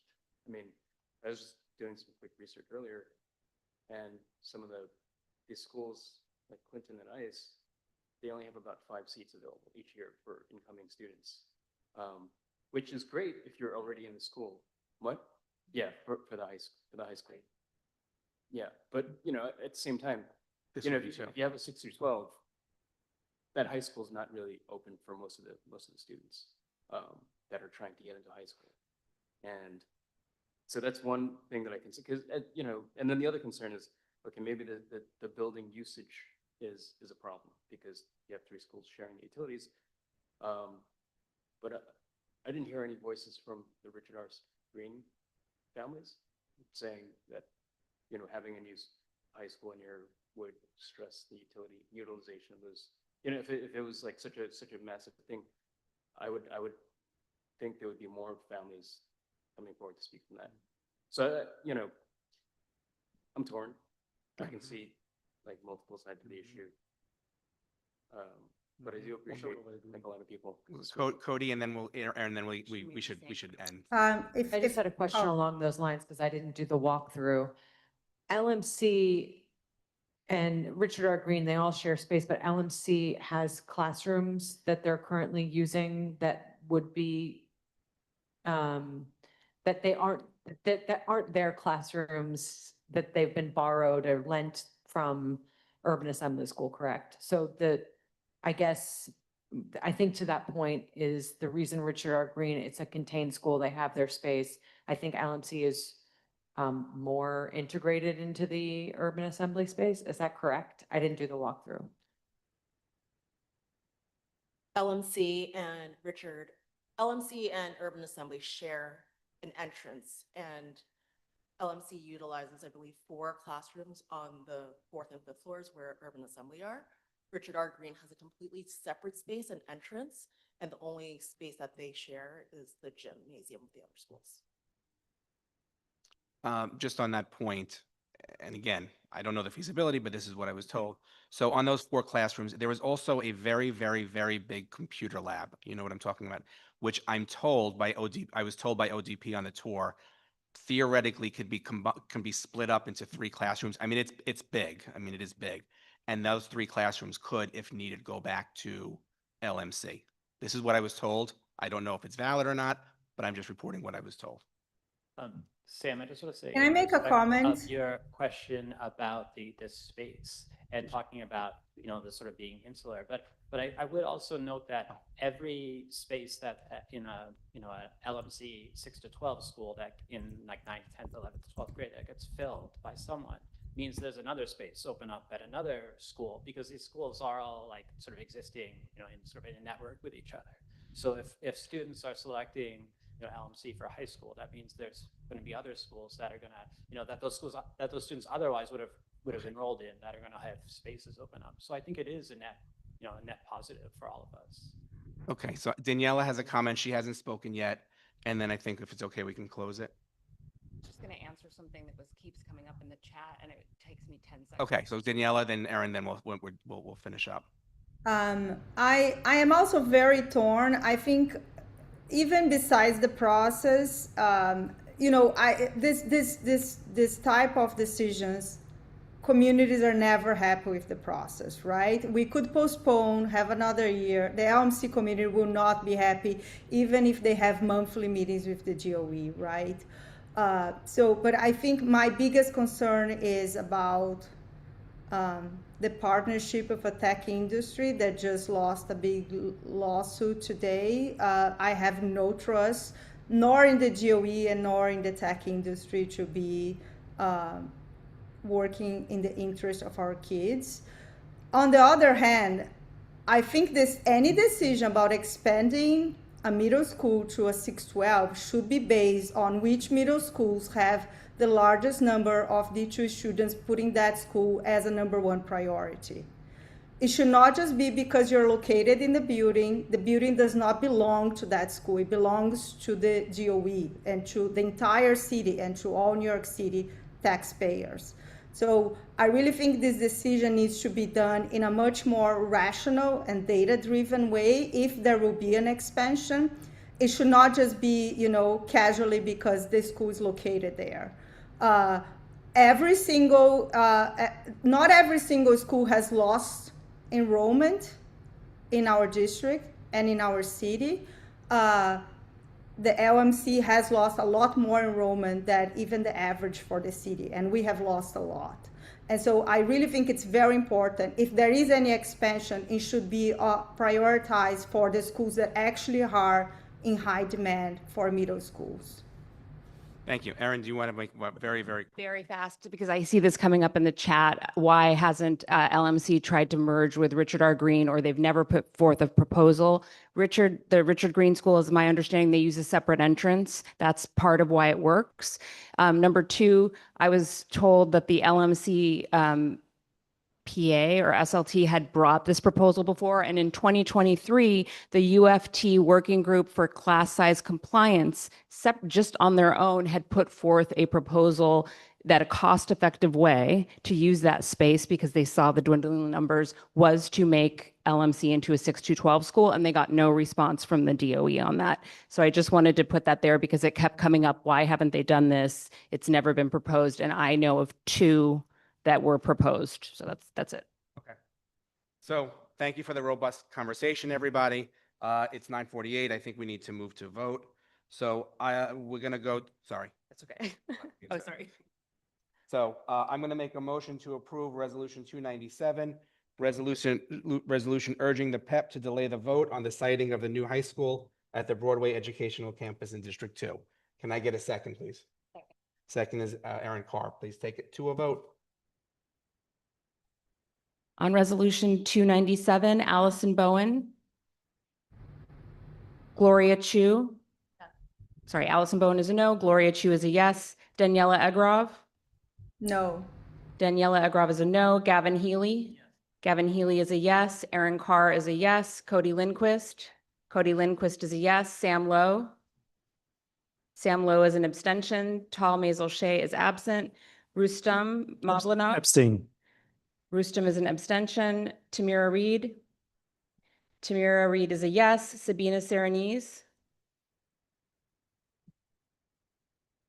She may not be here. Oh, Here, she's there. looking- Oh. she's Oh, sorry. muted. You're muted. Sabina, how do you vote? You're muted. Okay. Oh, she was. Okay, I vote. Sorry. Oh, I vote no. Sabina Serenese is a no. Craig Slutskin. Yes. Craig Slutskin is a yes. That's, oh, sorry, I'm sorry. Rachel Kenny. Rachel Kenny is a yes. Ethan Kwok. Ethan Kwok is a yes. The resolution does not pass with 6 yeses, 3 nos, 2 abstentions, and 1 absence. Okay. Thank you. Thank you, everybody, for this deliberation. I'm sure we'll hear more about it, and I encourage everybody interested, whether it's the EC members or members of the LMC community or any of the District 2 community, to attend the joint public hearing on April 14th, April 14th, and the CEC meeting, which is it's the last Wednesday, that's the 27th. The PEP meeting, sorry. April 29th, that Wednesday, sorry. I'm mixing my days up. It's tax season. Give me a little bit. Okay. Report of committees. Hopefully we can go quickly. Do you have any reports of committees? Do you want to just speak very quickly? Thank you. On Monday at 7 p.m. on Zoom, that's this Monday, March 30th, for anyone who's still in the room, to talk about the math path, the resolution that was passed last semester or last term, Resolution 252. And we're going to talk about the geometry middle school pilot program that has been in place this past year and expanding it to additional middle schools for the upcoming school year. So if you have a middle school student or will be having a middle school student and you're interested in learning more about the expansion of the program, please come on Monday. Thank you. If that being said, motion to adjourn. Second, all in favor? Okay, let's do a quick business meeting so that we don't have to do a separate. Okay, I'm going to call this business meeting to order at 9:51. Let's take a roll call. Allison Bowen. Bowen is here. Gloria Chu. Gloria Chu is here. Daniela Egrov. She's here. Daniela Egrov is here. Gavin Healy. Gavin Healy is here. Aaron Carr is here. Cody Lindquist. Cody Lindquist is here. Sam Lowe. Sam Lowe is here. Tal Mazel-Shea is absent. Excused, sorry. Rustam Mavlanov. Rustam Mavlanov is here. Tamira Reed. Tamira Reed is here. Sabina Serenese, she's here, right? I don't know if her volume's on. I see her. Craig Slutskin. Craig Slutskin is here. Rachel Kenny. Rachel Kenny is here. Ethan Kwok. Ethan Kwok is here. We have quorum for a business meeting. Thank you. Is there anything on the treasury report aside from people should do their expenses? No. Okay. Anything on the liaison school reports? What's going on there? No, just kidding. Okay. So that and just in terms of new business, I have 2 items. We do need to do the final SCA requests we have to vote on in the next meeting. So I'll send out information about how to rank, but I encourage you over the next week to just contact your liaison schools again to see if they want anything put in. Why are you looking at me like that? Oh, okay. Okay, no, I know you're tired. I know you had a day. So we'll look out for an email on that. The other thing is our meeting in May, so not next month, the following month. We cannot do May 27th. Gavin, thank you for the reminder. May 27th, which is the 4th Wednesday, is we're off. It's a religious, I believe it's a religious holiday, so we can't do it. We cannot get this room on May 22nd. So, but we can get the meeting, this room, on Tuesday, May 26th, so the day before. So we have a choice. We have a choice of either here on Tuesday, May 26th, or somewhere else, May 22nd, like at a school or something like that. Sorry. 20th, sorry, the 20th. So we couldn't get I'm saying this right, Victor? So the 20th is a typo. So we either have Wednesday the 20th, where I have to find another location. I don't have the tech set up, all that stuff, which I'll do if that's what everybody wants, or here on Tuesday, May 26th. Right. We're off. No, sorry. The 2 options are Wednesday the 20th, but it would not be here. We'd have to find like an auditorium, which is fine if we have to. Or Tuesday, May 26th, we can have this room. Right. So we're talking about the 26th. It's sandwiched, but.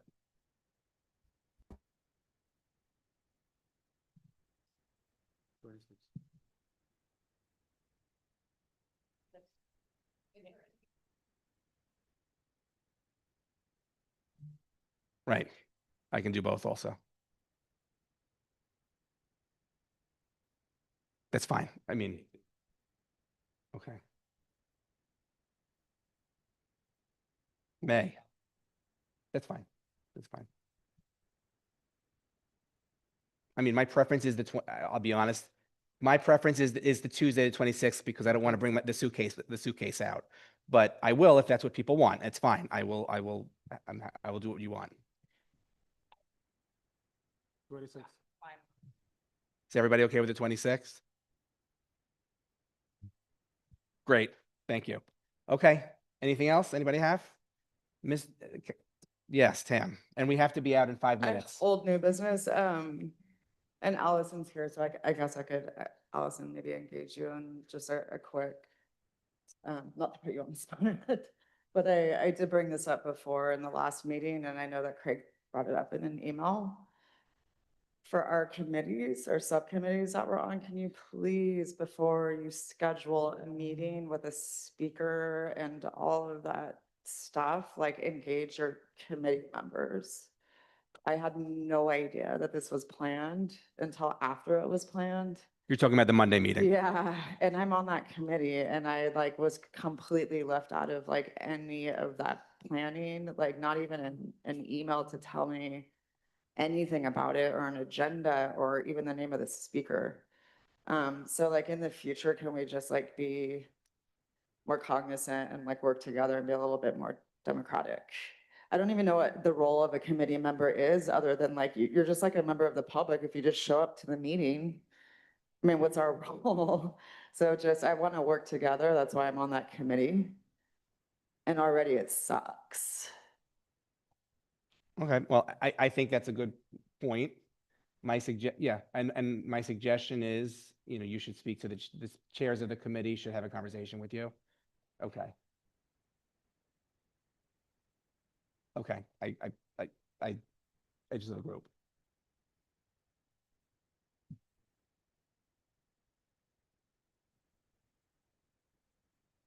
Okay.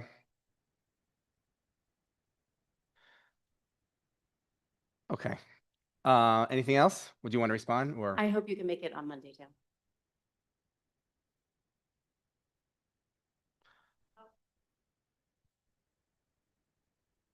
Okay. We can take this offline. I don't think we need to do this in the public. Anything else? Okay, so meeting is adjourned and I will see you. I'm sure I'll see some of you virtually on the joint public hearing. Thank you. Have a good night, everybody. Thanks for staying late.